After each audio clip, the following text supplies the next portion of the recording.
Arkadaşlar herkese merhaba. Ben Safiye Nur Süreyya Genç, etkinlikler habercisi.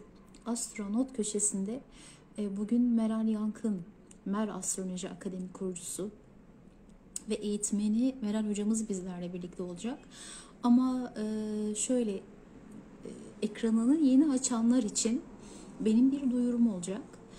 E, biz biliyorsunuz İlker hocam, ondan sonra sevgili Güliz, Meral hocam ve benim de aralarında olduğum bir astroloji okuryazarlığı eğitimi düzenliyoruz.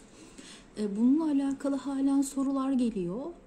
E, Meral'cim ama tamam, alıyorum seni de. Hoş geldin. Tamam.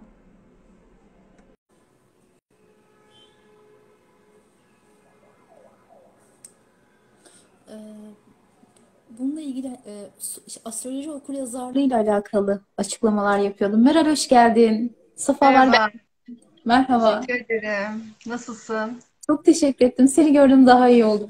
Hafta içi pek görüşemiyoruz. Hem benim işlerim var Evet, hem de senin eğitimlerin ve danışmanlıkların var. aynen. İyi oluyor böyle aslında. Evet. Kasım ayına girdik. Herkese hayırlı olsun Kasım ayı diyelim. Güzellikler getirsin. Muazzam bir ay. Zaten bu yıl özellikle 2023'e son aylar oldukça yoğun gireceğimizi konuşmuştuk. Geçen ay da konuşmuştuk. Evet. Şimdi seninle üzerinden tekrar geçeceğiz. İnşallah. Meral, ben diğer kanalımda canlı yayın yaparken bu astroloji okuryazarlığı eğitimiyle alakalı sorular soruldu. Müsaade eder misin? Bir iki açıklama yapayım Tabii ki, onlarla. tabii ki. Şimdi arkadaşlar, Meral hocamız var. Benim kendisine Meral diye bahsettiğime bakmayın. Ben yaşını öğrendiğimde çok utandım. Ve Yok estağfurullah, estağfurullah. kendisi çok genç ve emekli olmuş. Bankadan emekli oldun değil mi? Evet. Bak şimdi, yani maşallah, hem bilgi birikimi çok, onu söyleyeyim. İçlerinde böyle mahcup olacağım kişi benim aslında. Daha sonra İlker hocam var. Allah razı olsun. Sonra Güliz var. Güliz Kanmış, Horary astroloji ile. Meral Sinastri ilişkiler astrolojisiyle bizlere yardımcı olacak. Eğitim bilgilerini paylaşacak. Ben de medikal bilgilerimizi paylaşacağım. Arkadaşlar, bu 4 eğitim hepsi 3 ay boyunca sürecek. Ama şöyle, hani İlker Hoca'nınki sadece 3 ay boyunca sürecek. Diğer geri kalan 3 eğitim, yani benim eğitimim, Güliz'in ve Meral'in eğitimi 6 hafta boyunca sürecek. Ve yani bu 4 eğitimin fiyatı piyasadaki bir eğitim fiyatına, yani. Değil mi? Kesinlikle çok uygun. Yani ve dolu dolu bir hafta astroloji, 4 gün astroloji işleyecekler. Ve dediğin gibi bir paket eğitim olduğu için de hepsine ulaşmış olacaklar. Yani hem harita okuma hem branş dersler. Bence çok uygun. Fiyat da uygun piyasaya göre. Hani Kasım ayında bir indirimimiz var. Bir de arkadaşını getirene bir de %10 indirimimiz var. Evet. Ondan sonra hani aslında kaçırılmayacak bir fırsat. Hani şeyde o teyze diyor ya, çıkın çıkın gelin. Hani gerçekten çıkın çıkın gelin bu eğitime. Evet, evet. Artı nasibi olan zaten emin ol gelecek bu ilmin kervanına katılacak. Yeter ki nasip olsun. O uyanış nasip olsun. Gelecek bu ilmi öğrenecek, hayatında kullanmak isteyecek bir şekilde. Evet, evet. Peki, ben yorumları kapatayım. Yorumlar kalsın, nasıl istersin? Sana kalmış beni rahatsız etmiyor. Sen takip edebilirsin O istersen. zaman tamam. Ücreti arkadaşlar Hafize 53. Şöyle yapalım. Bana DM'den ulaşırsanız eğer, ben ücret hakkında size bilgi veririm. Hani buradan ücret hakkında konuşmak çok doğru olmuyor, biliyorsunuz. Ama çok böyle hani taksit de yapıyoruz. 3-4 taksit de yapıyoruz. O yüzden sizi hani zorlamayacak bir şey düşündük. Meblağ düşündük. Bana da soruyorlar bu arada Safiyeciğim. Ben de hep senin adresini veriyorum, numaranı veriyorum, ismini veriyorum. Yani bana da soruyorlar. Hani ben de yetkin değilim. Ben de fiyatları çok detay bilmiyorum. Hakikaten bu işi organize eden zaten Safiye arkadaşımız, hocamız. Ondan danışmanlık alacaksınız bu konuda. Yani o biliyor detayları. O zaman ben şöyle söyleyeyim. Benim 53-34 ne oldu? Şu anda servis dışı olarak gözüküyor. Onunla ancak bana WhatsApp'tan ulaşabilirler. Diğer hattımla ancak yüz yüze arayarak görüşebilirler. Öyle söyleyeyim. Ama yine takip ediyorlarsa bana WhatsApp'tan e, ya da DM'den ulaşabilirler arkadaşlar. Etkinlikler habercisinde de benim telefonum yazılı, irtibat bilgilerim yazılı. Bir de Sadece WhatsApp için ama. Safiyeciğim, bir de bir şey daha söyleyeceğim. Bana da çünkü öğrencilerim ya da sosyal medyada soranlar oldu. Eğitimi tek tek almak istiyorlar. Bu tek tek bir eğitim değil arkadaşlar. Paket bir eğitim olduğunu söyledim. Daha sonra tek tek olacak sanırım. Hani bu konunun detayını sen biliyorsun organize ettiğin için. Sen istersen biraz anlat bunu tam olarak. Şimdi şöyle, bizim ilk yapacağımız bir çalışma olduğu için biz bunu paket olarak sunmak istedik. Ama bu bitti, bu eğitimi verdik alnımızın akıyla. Bundan sonraki astroloji okuryazarlığı da kısmet olursa seçmeli olacak. Hani nasıl üniversitelerde ilk sene bir ana dersler alınıyor, ikinci senede seçmeli alınıyor ya. Burada da o şekilde düşünüyorum ben. Yine buradaki eğitimler, vermiş olduğumuz eğitimler olacak.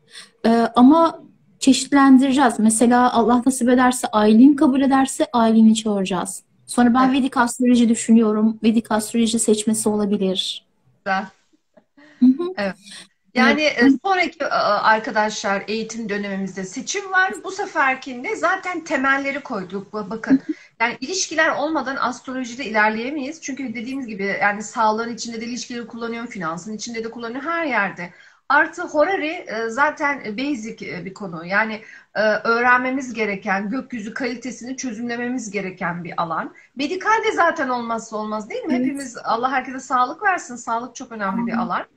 Bir de Amin. harita okuma. En önemli sorunlardan biri. Herkes mezun oluyor ama harita okuyamıyor. İşte burada çok çok önemli. Tıkanıklık sebebiyeti.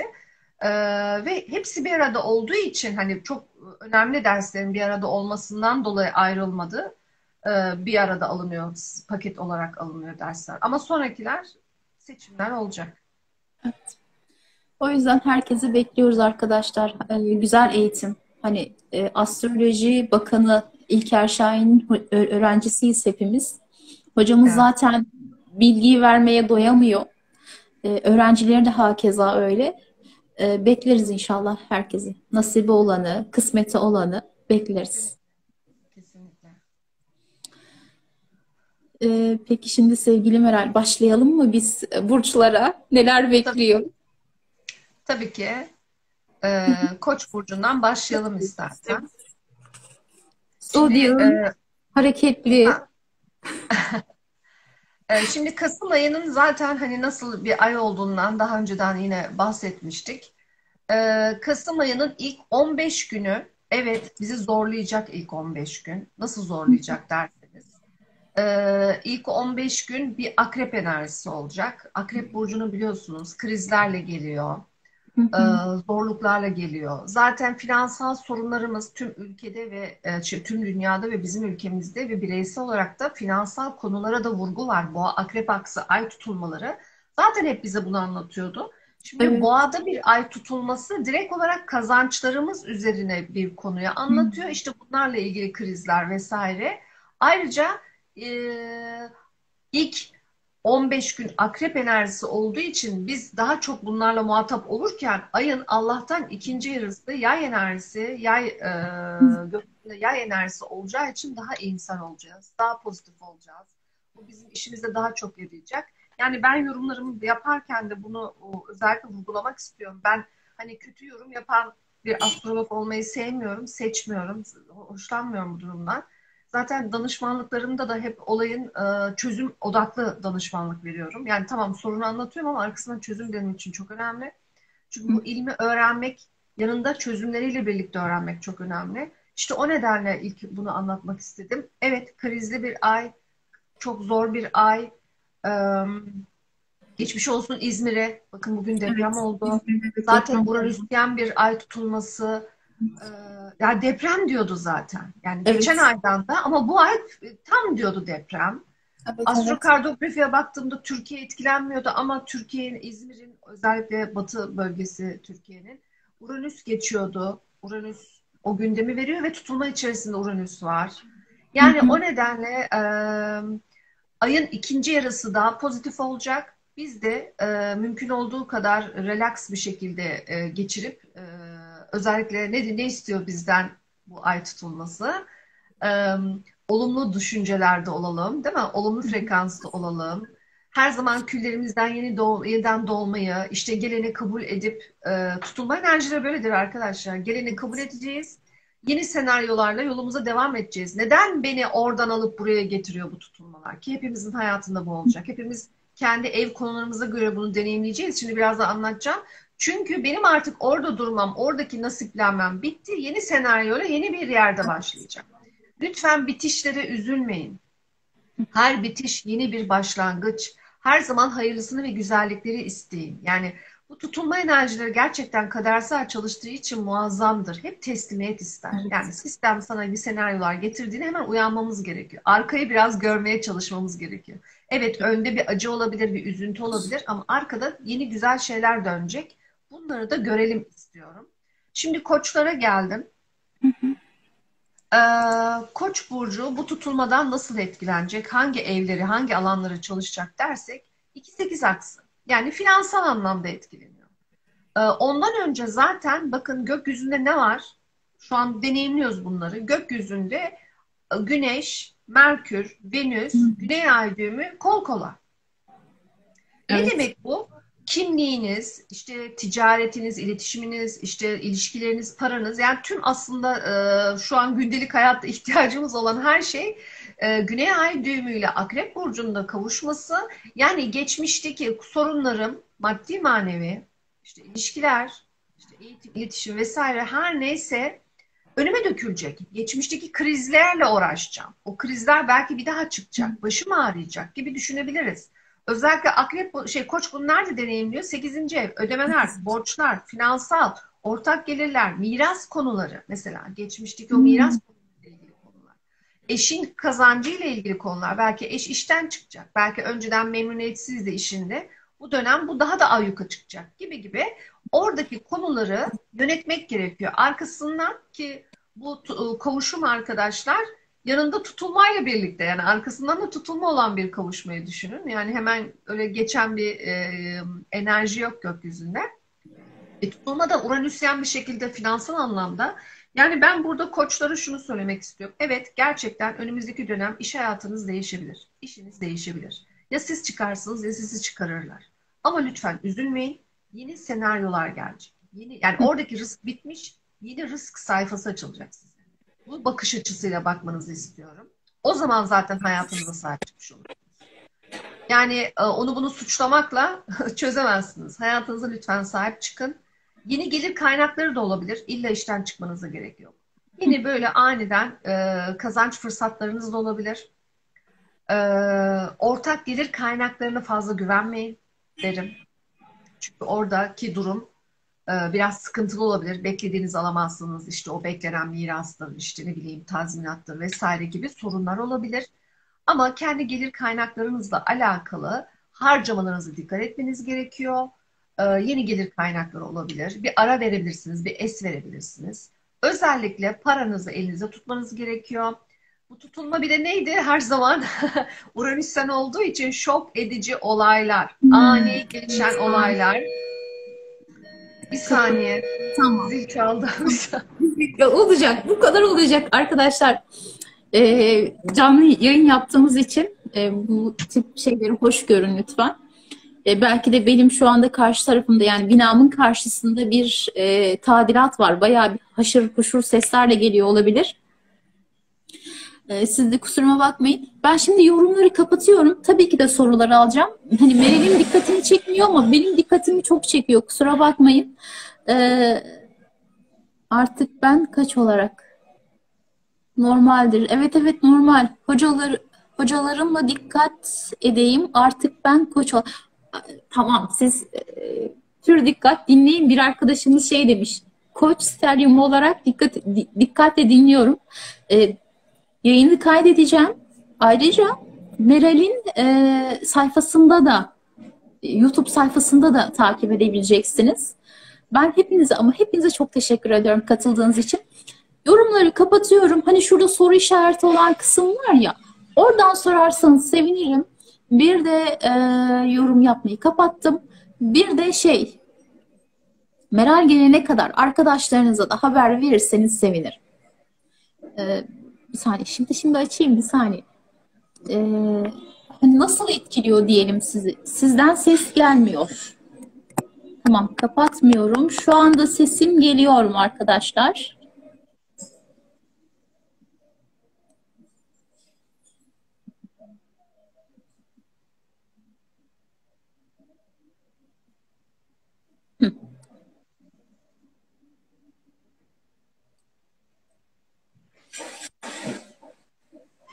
Bana gelene kadar bana sorsanız, ben inanın hiç hazırlanmadım. Tamam, ne sormak istiyorsunuz? Buyurun sorun.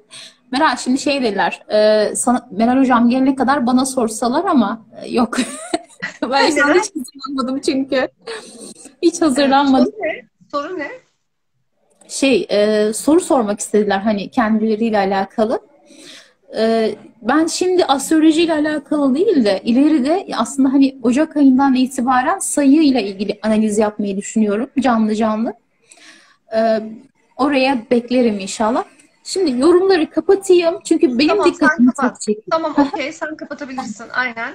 Sonra Tamam, soruları varsa tabii ki cevaplarım, yani sıkıntı yok. Tamam. tamam. Şimdi koçlar demek ki para olayına dikkat edecekler. Hem harcamalar hem kazançları değişebilir. Bu önemli onlar için. Ne dedik? İlk 15 gün çok kuvvetli, hani böyle işte ne oldu başıma geldi, işte param gelmiyor vesaire, böyle bir krizler yaşanacak burada. Ama biz ne Hmm. yapıyoruz? Pozitif düşünüyoruz. Bu da bir de tutulmalar en az 6 ay etkili arkadaşlar. Yani buradaki senaryo yarın çalışmayacak zaten. Bunu da unutmayalım, tamam mı? Tutulmaların her zaman böyle uzun vadeli, çünkü kadersel senaryo olduğu için sistem tarafından böyle bir öngörü yapılmış. Yani 6 ay da gerçekleşiyor. Daha uzun da olabilir. Tutulmanın ne kadar süreceğiyle alakalı dakikasına göre. Ben onlara bakmadım henüz. Artı ne dedik? Ayın ikinci yarısı daha pozitif enerjiler var. Bu bahsettiğim o stelyum yavaş yavaş ne olacak? Koç'un 9. evine girecek. Yani Hmm. uluslararası ilişkilerle ilgili konularda, işte ne bileyim yurt dışı, akademik eğitim vesaire gibi o alanlarda daha fırsatlar yakalayabilecek. Mars'ın da retro olduğunu unutmayalım. Ne olacak? Demek ki almak istediği bazı eğitimlerle ilgili ayın ikinci yarısında fırsat yakalayabilir, harekete geçebilir. Geçmişte yabancı dil öğrenmekle ilgili ya da ne bileyim uzak bir tatil, uzak bir yere gitmek, ziyaret etmekle ilgili alanlarla alakalı bir harekete geçme, yeni bir karar verme olabilir, ama yeni karar verirken de Mars retrosuna dikkat etmemiz lazım, değil mi? Çünkü dediğim gibi Yay burcunun karşısında ikizlerde bir Mars retrosu yaşıyoruz. Ona da dikkat etmek gerekiyor. Yani geçmişle ilgili kaldığınız ya da aklınızda kalan şeyleri yapmak adına, eyleme geçmek, harekete geçmek adına ayın ikinci yarısını değerlendirebilirsiniz. Bir de ne var? Yay burcunda bir yeni ay var. Hmm. Şeyin ikinci yarısı, ayın ikinci yarısında. O da tam olarak 23 Kasım'da oluyor, pardon. 23 Kasım'da bir yeni ayımız var. Çok güzel bir yeni ay. İşte o nedenle hani pozitif olalım. Yay burcunun o olumlu düşünmesi ve pozitifliği vardır ya. Bu arada ben de Yay burcuyum arkadaşlar. Lütfen pozitif olalım. 1 derecede bir yeni ay olacak. Ee, Koç burcu da çok güzel fırsatlar yakalayacak aslında.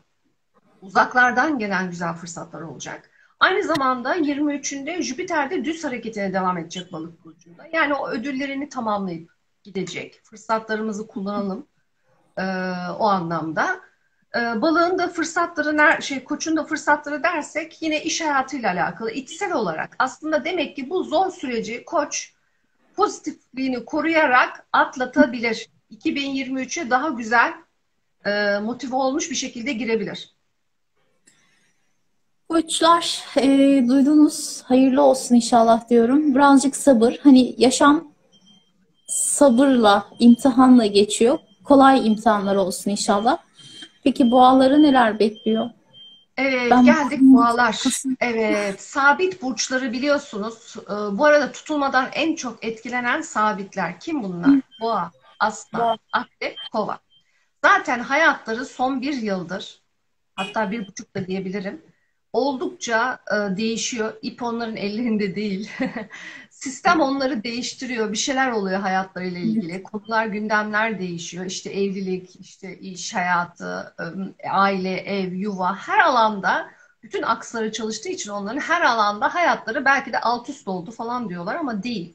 Emin olun az önce ilk başta anlattığım gibi sistem sizi bir yerden alıp bir yere götürmesi için zaten bunları yapması gerekiyor. Yani biz kendimiz değil, biz gelenle birlikte sınanıyoruz, tekamül ediyoruz. Bunları unutmayalım. Şimdi boğanın tam yükselen boğa ve güneş boğa ve ay boğadan tabii hepsini bu şekilde arkadaşlar düşünün. Önce yükselenlerinizi dinleyin. Arkasından güneş ve arkasından ayı. Ben her üçü için de anlatmış oluyorum. Tabii yorumların aslında daha isabetli olması için yükselen bazı düşüneceksiniz. Şimdi boğalar da bunu birinci evde deneyimledikleri için öncelikli olarak sağlıklarına dikkat edecek. Bütün sabit burçlar sağlığına dikkat edecek. Çünkü onların hepsini kareliyor, karşıtlıyor. İşte zor bir açılar verdiği için astrolojik terimler kullanmamaya çalışıyorum. Onlara zor açılar verdiği için arkadaşlar sağlıklarına tutulmayla birlikte hatta önceden başladı bence sağlık gündemleri dikkat ediyorlar. Onun dışında boğa ilişkileri, evliliğini, ortaklığını, işte bunlarla ilgili neler yapacak, kendi hayatını masaya yatırdığı bir tutunma ki zaten çoktandır bunu yapıyor. Özellikle kendiyle ilgili değiştirmek istediği görüntüsüdür, işte ne bileyim tarzıdır vesaire. Belki estetik ameliyatlar falan düşünüyor. Bu tarz yani kendiyle ilgili bir şeyleri değiştirmek istediği bir tutunma yaşayacak. Aniden yaşayacak. Bakın burada aniden sağlık gündemi gelebilir. Hmm. Burada aniden ilişkisini bırakmak isteyebilir. Özgürlüğüne önem vermek isteyebilir. Uranüsyen çünkü yaşıyor. Yani o ilişki ona birden yük geldiğini fark edip ben neden bu emeği veriyorum diyebilir. Aniden kariyer hayatıyla alakalı farklı projelere girmek isteyebilir. İşten de çıkabilir. İş konusu da var. Satürn oradan kareliyor. Bir süredir var zaten. Yani sabretti bir yıldır, 1,5 yıldır yaklaşık. Artık diyebilir ki hayır yeter. Ben önemliyim diyebilir. O kariyer planıyla alakalı. Yani burada boğaların hayatının tamamen böyle aniden değişeceği bir durum. Hatta belki kendileri daha çok marjinal olmak isteyecekleri ya da marjinal bir hayat tarzını benimsemek isteyecekleri bir döneme girecekler daha çok önümüzdeki dönem. Ayrıca şimdi bu bahsettiğim ilk anlattığım stelyum, akrep stelyumu da tabii ki boğanın karşısında yaşıyoruz. Şu an onu Evet. deneyimliyor boğa. Kaç haftadır onu deneyimliyor. Demek ki Evet. ilişkilerle ilgili geçmiş konuları sürekli masaya yatırdı ki bu Uranüsyen tutulmayla özgürleşmek isteyecek bazı alanlarda. Özellikle ilişkiler ve ortaklık. Bu arada illa evlilik de demiyorum arkadaşlar. Tabii ki evlilik de işin içinde de tüm ilişkileri düşüneceğiz, tamam mı? Yani mesela avukatıyla olan ilişkisi ne bileyim doktoruyla olan ilişkisi. Yani orada bir şeyler hoşuna gitmeyip değiştirmek isteyecek bu. Yani orada yanlış giden bir şeyleri görecek, kronikleşmiş konuları ele alacak ve onlardan özgürleşmek isteyecek. Ayrıca ne dedik? Ayın ikinci yarısı daha pozitif geçiyor. Ayın ikinci yarısındaki deneyimlemesi de boğanın nerede olacak? Çünkü Güneş ve o stelyum Yay burcuna girecek. Yani 8. evine girecek boğanın. 2-8 aksı çalışacak. Yani işte tazminatlar, ödemeler, banka kredi mesela kredi falan böyle bir şeyler düşünüyorsa bir şeyler almaya ikinci yarısı daha iyi. Jüpiter de düz hareketine geçecek. Jüpiter'in düz hareketine geçmesi sosyal çevresiyle alakalı onu destekliyor. Yay burcunda bir yeni ay olacak. Yani 8. ev konularında miras, prim, tazminat, nafaka, bu tarz alanlarda arkadaşlar daha olumlu enerjiler olacak ayın ikinci yarısı. Bunu bu şekilde değerlendirebilirler. E, Ama tutulmanın başrol kahramanları sabit burçlar relax bir şekilde bu geçişi yapsınlar. Sonra kime gelecek önümüzdeki yıl? Bana gelecek örneğin. Öncülere gelecek. Terazi, Oğlak, değil mi? Yengeç, Koç. Allah kolaylık versin diyorum. Aynen. Yani Hepimiz yaşıyoruz. bizim Aynen. aslan burcu olarak fena sarstı. Allah kolaylık versin diyorum. Tabii, tabii. Ama şunu fark Yani ettim. Buyur. şimdi hani İzmir depreminden yola çıkıyorum. Şimdi Uranüs olduğu için aslında hepimizin hayatında küçük depremler olacak. Bir de bunu da unutmayalım. Şimdi Boğa'da da küçük depremler olacak. Oldu, olacak. Sonra olacak ya da şu an oluyor. Ama ne yapıyoruz? Pozitifliğimizi kaybetmiyoruz. Aynen öyle. Hani olanın bizim hakkımızda en iyisi olduğunu farkında vardıktan sonra bir de hani onu aslında biz istiyoruz ve bizim iyiliğimiz için olduğunu bildikten sonra çok da takılmıyor bazen. Hani sarsılıyor muyuz? Tabii ki de sarsılıyoruz ama deprem hani içindekileri dışarıya çıkartıyor. Evet, İçimizdeki güzellikleri dışarıya çıkartıyor. Kolaylıkla olsun inşallah. aynen. Bir de biz Şifa. dua ederken ne diyoruz? Hakkımızda hayırlısını ver ya Rabbim diyoruz. İşte aslında ay düğümlerinin senaryoları hakkımızda hayırlısı olan arkadaş. Aynen. Çünkü ben senin az önce söylediğin gibi ben isterim isterim ama o istediğimin benim için hayırlı olup olmadığını bilmiyorum ki. Ben nefsimle Aynen. isteyen bir. Hayırlı senaryo ay düğümleri çalıştırıyor. Ama tabii biz hep olumlu dualarımıza devam ettiğimiz sürece hayırlı senaryolar çalışır. Unutmayın. İnşallah. Sıra ikizlerde. İkizlere mi Evet. geçelim yoksa boğa için söyleyeceklerim var mı daha Miracığım? Dua bitti. İkizler. İkizlerdeyim. İkizlerde zaten bu Akrep Stelyumu sağlık evinde yaşıyor. Ayrıca bir de Mars retroları birinci evinden geçiyor. Ben yükselen ikizlerin daha çok bu aralar sağlık gündemleriyle uğraştıklarını düşünüyorum. Çok Hmm. fazla sağlıkla uğraşabilirler. Çok fazla iş arkadaşları, iş ortamıyla alakalı uğraşabilirler. Orada bazı kronik işlerle ilgili çok yoruluyorlar. Ayrıca çok da gerginler, stresliler, kolaylıklar diliyorum değişken akslara. Neden derseniz bu Mars retrosu da hakikaten zorluyor, yoruyor. Konu bitmiyor, yoğunluk bitmiyor. Gergin olabilir yükselen ikizler, lütfen daha sakin olmaya çalışsınlar. Bu tutulma iş hayatıyla ilgili sorunları geçmişte üstünü örttüğünüz, çözmediğiniz ne varsa sağlık olsun, kronik sağlık sorunları olsun, iş hayatınız olsun. Bunların hepsi önünüze düşüyor zaten, düşecek. Yani demek ki oralar üstü örtülmemeliydi. Konu her neyse şu ana kadar çözülmeliydi. Tutulma da tam 12. evde oluyor. Bir aydınlanma verecek işte. İçsel, ruhsal olarak bir aydınlanma verecek orada. Aniden ikizler diyecek ki ya ben artık sağlığımı şöyle yapmak istiyorum. Sağlıklı beslenmeye geçmek istiyorum. Mesela. Diyecek ki ya da ben artık o insanlarla aynı ortamda çalışmak istemiyorum. Ya da diyecek ki ben artık e, çalışma hayatımda şunları değiştirmek istiyorum. Gibi gibi. Burada içsel olarak aniden bir aydınlanmayla ilgili gündemleri var. Ayrıca unutmayalım 12. ev olduğu için gizli düşmanlık, arkasından dönen işler, Hı e, hı. entrikalar vesairelerle de ilgili de aydınlanma olabilir. Onlar da önüne düşebilir. Bir Ama de Mars ikizler retro. dikkat. Aynen. O yüzden hani Mars'ta retro birden lütfen sakin, sakin. Hani sistem önünüze düşürdüyse ne mutlu size. Hani memnun olalım. Değil mi? Hani bunu da bu şekilde bakmak iyi olur. Ayrıca tüm dünyada hani bu 12. evi konuşmuşken onu da söyleyeyim. Tüm dünya için de bu geçerli. Şimdi burada boğa akrep aksını konuşuyoruz. Evet. Hepimiz aslında şok edici gelişmelerle, şok edici olaylarla karşılaşacağız. İşte sırlar, işte bunlar krizler olabilir, kriminal konular olabilir. Evet, İşte evet. bizden saklanan konular, finansal konular olabilir.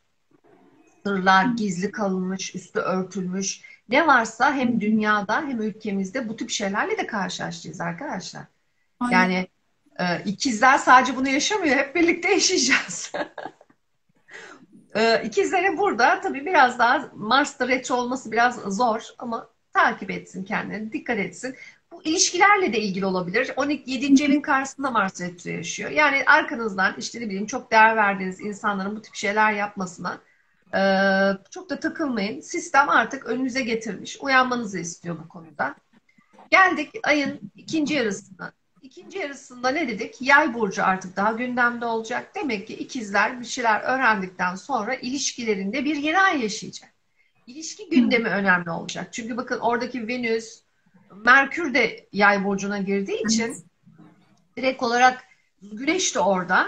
Direkt olarak ikizler ne düşünecek bu krizli dönemden ilk 2 haftadan sonra? Artık benim için ilişkilerim önemli, ilişkilerimi önemsiyorum. Oradaki sorunlarımı çözmeye çalışıyorum. Odaklısı olacak. Bu iş ortaklığı olabilir, tüm ilişkileri, evliliği olabilir dediğim gibi.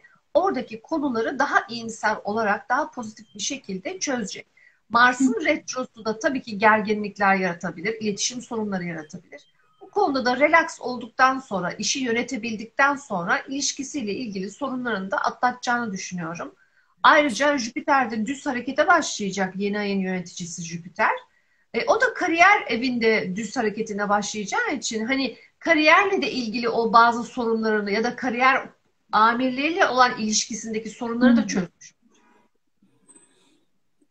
Şimdi şöyle, ben bu tutulmaların insanın bilinçaltında hani güvenli olarak kendini güvenli alan ilan ettiği bir yer var. Orası rahatsızdır aslında oradan ama çıkmak da istemez. Bu tutulmalar sanki ona dürtüyormuş gibi geliyor bana. Yani çık artık buradan. Sen burada iyi değilsin. Hani der gibi bir tutulmalar oluyor aslında. Herkese kolaylıklar diliyorum. Yani kolay gelsin diyorum. Ya başka bir şey demiyorum. Ee, Aynen, Sıra yengeçte o zaman. aynen. Yengeçte.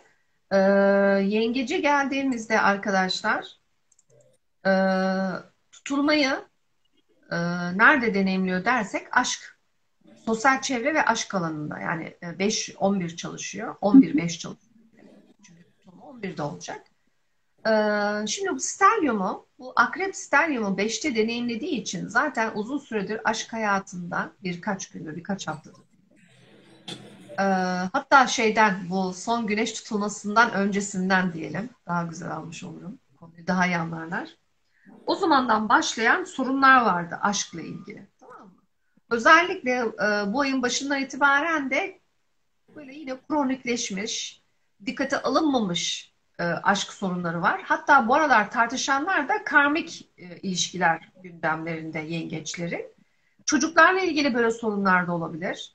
İşte üzerine durulmamış çocuklarla ilgili sorunlarla alakalı. İşte bu boğa ay tutulması tüm bunları büyütecek. Tüm bunlara çözüm getirecek, ışık tutacak. Aniden çocuğuyla ilgili, işte ne bileyim aşk hayatıyla alakalı, sosyal çevresiyle alakalı bazı gündemler yaşayacak. Yani bunlar nasıl gündemler olabilir? Birden kendini farklı gruplar içerisinde bulabilir. İşte marjinal tipler içerisinde bulabilir. Yengeç bir astroloji eğitimi almayı düşünebilir. Astrologların gruplarında kendini bulabilir değil mi? Uranüs yani. Yes. Böyle bir şeylere karar verebilir.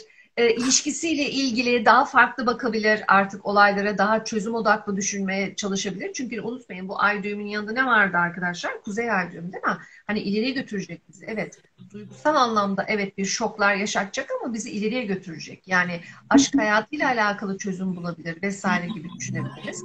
Ayrıca 12. evdeki Mars retrosu da tabii içsel olarak onu biraz üzüyor, geriyor. Yani çok öfkeli, çok kızgın falan ama hani duygularını da ifade edemiyordur. Sözlerinde de söyleyemiyordur. Hasta olmamaya dikkat etmesi lazım özellikle. Yöneticisi zaten yengeçin ayı tutulmanın içinde. Yani ani, şok edici olaylar. Yengeç için de geçerli yani. Sadece boğa için değil. Çünkü o, yengeç onun yöneticisi ay. O da böyle ani olaylarla ne bileyim beklemeyeni bekle işte diyorlar ya hani beklenmeyeni bekle tutulması. Hakikaten öyle işte. Uranüs olduğu için çok farklı şeyler yaşayabilir. Ailesiyle ilgili olabilir. Çaldı. Ailesiyle ilgili olabilir. Kendiyle alakalı, evi yuvasıyla alakalı olabilir. Ayrıca şimdi bunları yaşarken tabii her zaman ne diyoruz? Pozitif olacağız. Ayın ikinci yarısı daha güzel senaryolar devrede.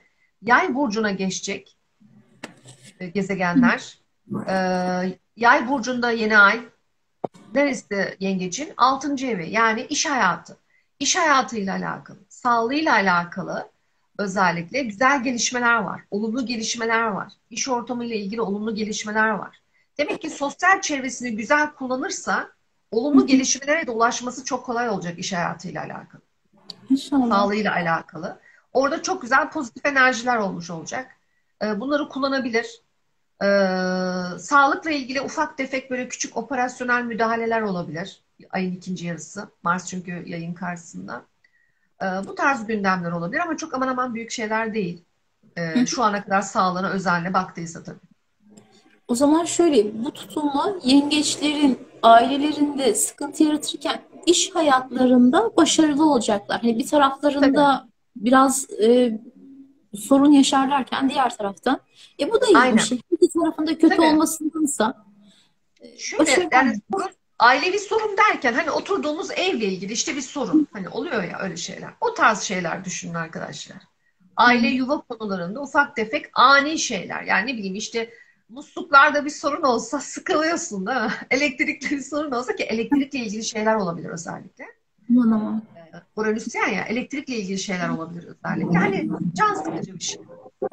Uranüsyen elektrik dedin ya, şey geldi aklıma, bu Çin'in füzesi kendi şeyinden çıkmış, yani kendi ani olarak e, kontrolden çıkmış. Artık herkes böyle tetikte bekliyor. Hani nereye düşecek? Çünkü Yeni Türkiye haber mi bu? Ben yeni duydum. dün akşam şeyde Türker Bey'in canlı yayının paylaşıldı. Ama hani benim de hikmetse böyle çok korkum yok. Şey dedim yayının altında. Eğer hani Çin malıysa korkmaya gerek yok. Ama Made in PRC ise dikkat etmek gerekiyor. Hani Made in PRC'de onların bir şeysi var. Daha kaliteli ama aynı yerde üretiliyor sonuçta. Korkmaya gerek yok Çin malıysa. Bakalım, bilmiyorum Yani tabii. gerçekten burada bunu da üzerine tekrar altını çizelim. Bunu söylemedik çünkü söylememiz gerekiyor. Uranüsyen tutulma tamam depremler verdiği kadar teknoloji ve elektrikle ilgili de sorunlar veriyor arkadaşlar. Yani hepimiz elektrikle ilgili sorunlar yaşayabiliriz. Doğalgazla ilgili sorunlar yaşayabiliriz. İnternetle ilgili sorunlar yaşayabiliriz ki zaten teknolojiyle ilgili Mars yokladı hepimizi. Unutmayın. Değil mi? Yani. Aynen. Aynen öyle oldu. Şimdi sevgili aslanlardayız. Evet. Zodyak'ın duygusal ama ukala burçları. Evet. Bu arada ben aslanım arkadaşlar. Aslanlar da olmasa biliyorsun liderimiz olmaz değil mi? Aslan önemli. Teşekkür ederim. Sağ olasın. Aynen. Bilmiyorum. Ormanın kralı. Yani aslan Eyvallah. şart. Hepsi şart. Olmazsa olmazlarımız hepsi. Şimdi aslanlara geldiğimizde ne dedik? Önce, sabit burçlar zor zamanlardan geçiyor. İşte onlardan biri de arkadaşlar aslanlar. Aslanlar da hiç kolay zamanlardan geçmiyor ve bunu zaten sürekli dile getiriyorlar. Duyuyorsunuzdur aslanların ne zaman bitecek, ne zaman bitecek gibi. Hayatları değişti, değişecek, değişmeye devam ediyor. Şimdi aslanlara baktığımızda tutulmayı onlar direkt olarak aile, yuva, ev konularında, ebeveyn konularında, aynı zamanda kariyer konularında, iş hayatı konularında deneyimliyorlar. İş hayatıyla alakalı aniden bazı gündemler yaşayabilirler. Kariyerini kendi değiştirmek isteyebilir. Farklı bir sektöre geçmek isteyebilir. Sektör aynıdır, departman farklıdır. Farklı bir departmana gider. İşte İK'dan gider pazarlama, satış vesaire. Yani burada kişi e, ani ya da teklif edilir. Mesela beklemiyordur. Bir pozisyon teklifi alabilir. İnşallah. Beklemiyordur. İstemediği bir pozisyona gidebilir. Yani burada kişinin kaderinde ne varsa tekamülünde deneyimlemesi gerekiyorsa kariyerle ilgili özellikle durumlar var arkadaşlar. Yaşaması gereken, deneyimlemesi gereken. Bunlar dediğimiz gibi onu hayatta ileriye götürecek ani gündemler, duygusal olarak hazır olmadığı için şok edici zamanlar zaten. Aynı zamanda dedik evle de ilgili sorunlar olabilir. İşte ne bileyim işiyle alakalı tayin olduğu için ev değiştirecek, yer değiştirecek, taşınma, ya da evle ilgili teknik sorunlar, Uranüsyen. E, az önce bahsettiğimiz işte. E, artı ebeveyn konularıyla alakalı ani gündemler, işte sorumluluklar vesaire gibi alanlarda konular deneyimleyebilir. Zaten bu bahsettiğimiz Güney Ay düğümlü gezegen yığılmalı stelyum evle ilgili olduğu için kesinlikle ve kesinlikle yükselen aslanların e, daha önce ilgilenmedikleri geçmiş bir evle ilgili konuları var. İşte bu bir tadilattır, tamirattır, işte yeni ev kiracıysa yeni kira sözleşmesiyle ilgili bir şeylerdir. E, ya da taşınma gündemidir, ayarlamamıştır vesaire. Evle ilgili tamamlamamış zaten bir şeyleri vardı. Bu tutulma da onları tetikleyecek. Yani oradaki olayları çözmesi gerekiyor. İşte daha bir başka bakış açısıyla çözmesi gerekiyor. Neden? Uranüsyen bir bakış açısı var orada, değil mi? Aniden diyecek ya ben artık böyle karar verdim. Uzatmıyorum. Yani şöyle olsun, böyle olsun diyecek. Arkasından Mars'ın retrosunun da hala sosyal çevresinde olduğunu unutmuyoruz. İş hayatıyla alakalı, iş hayatının çevresiyle alakalı gerginlikler olabilir, ilişkilerinde sorunlar olabilir. Bunlara dikkat etmesi gerekiyor. Ee, Onun dışında ayın ikinci yarısı yay enerjisini konuşursak aşk var mesela. Aşk evinde bir yeni ay var. Bu stelyum yay burcuna gelecek. Yani demek ki yılın ikinci yarısı aslanların hayatlarına bir aşk girebilir. Evli olanlara bir çocuk müjdesi olabilir. Hmm. Ee, Çocuğu olanlarına çocuklarıyla ilgili güzel gelişmeler olabilir. Aşık olanlar da hani diyelim ki evli değiller, aşk var, ilişkileri var zaten. Onlar da aşklarıyla ilgili, ilişkileriyle ilgili güzel bir level'a geçebilirler. Daha ciddiye alabilirler, ne bileyim adını daha Netleşebilir ya da bir renkli şekilde. çevirebilirler. Efendim? Netleşebilir ya da hani ummadıkları Aynen. birinden bir teklif de alınabilirler aslında. Aynen. Yani oradaki yayın bir de unutmayın Jüpiter de düz hareketine başladığı için aşk konusunda güzel enerjiler var. Yani bunu değerlendirebilirler ki Aslı'nın beşinci evi muazzam çalışır o anlamda. Hatta şöyle de olabilir. Çoktandır bekledikleri hobi alanında, ilgilendikleri, sevdikleri bir alanında ya da sanatsal bir alanda istediklerine kavuşabilir. Bunu projelendirebilir. Ama Mars'ın da karşıda olduğunu, retro olduğunu unutmayalım. Hedeflerimize giderken bazen tökezleyebiliriz, sorunlar yaşayabiliriz. Yani biraz daha relax olmakta fayda var. Kızmayın, çözersiniz, retrodayız, yavaş yavaş yani. İşte ben istiyordum o kursu ama kontenjan dolmuş. Bekle bir dahakine kayıt ol. Yani sen artık o kursu alacaksın, istiyorsun. Ama retroda kontenjan da olabilir.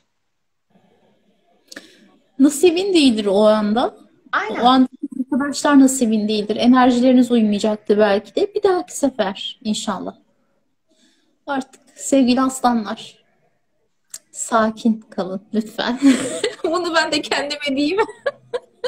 Demeni isterim. Evet. Ben hep öyle diyorum zaten. Sakin. Her şey en güzel şeklinde oluyor aslında bakacak olursak da.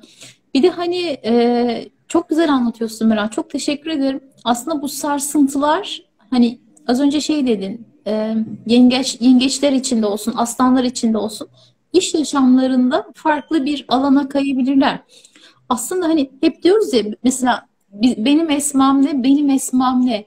Eğer kişi o ana kadar kendisiyle ilgili bir esma bulamamışsa bu sarsıntılar, yaşamış olduğumuz sıkıntılar da bize bir esma kazandırıyor. Bir de arkadaşlar bakın ismimize göre esma var.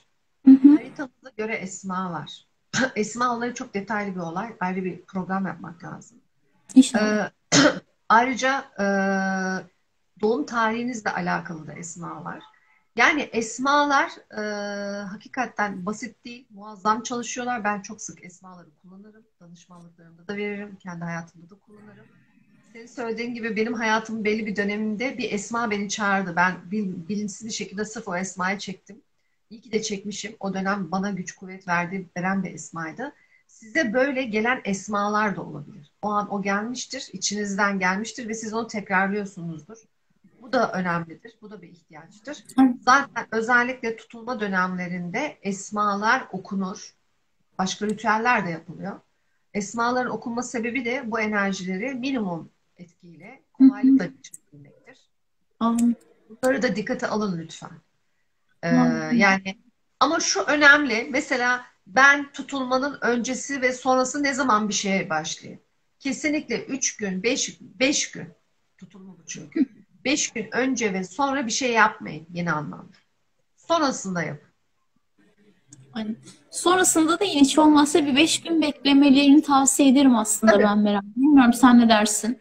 İşte 8'in üstüne 5 ekle. Hı 13 hı. itibariyle başla hayatında yeni bir şey. Ya da Anladım. 8'den 5 çıkar. İkisine kadar, üçüne kadar ne yapacaksan yapacaksın gibi. Yani Aynen. bu 5 gün çok önemli. Yani çünkü bu enerjilerin hemen arkasından, ki bu yeni ay dolunay için de 3 gün alabilirsiniz. Hemen bir şey yapmıyoruz arkadaş. Güzel de olsa bir şey yapmıyoruz. Hani şöyle bir şey var ya, öyle ritüeller var. Yani yanlış. Hani ritüel anında gidiyor, yeni ayda diyelim. İşte ya da güneş tutulması, ay tutulmasında kalkıyor, bir şey alıyor, bir şey yapıyor. Hayır. Sonrasında. Dikkat edelim bunlara arkadaşlar. İşte hani Evet, astrolojiyi kullanmak budur. Dikkat kesinlikle. ederseniz sevinirim. Şimdi Başaklardayız. Başaklar için Evet. neler var? Geldik Aslan. Başaklarımıza. Aynen.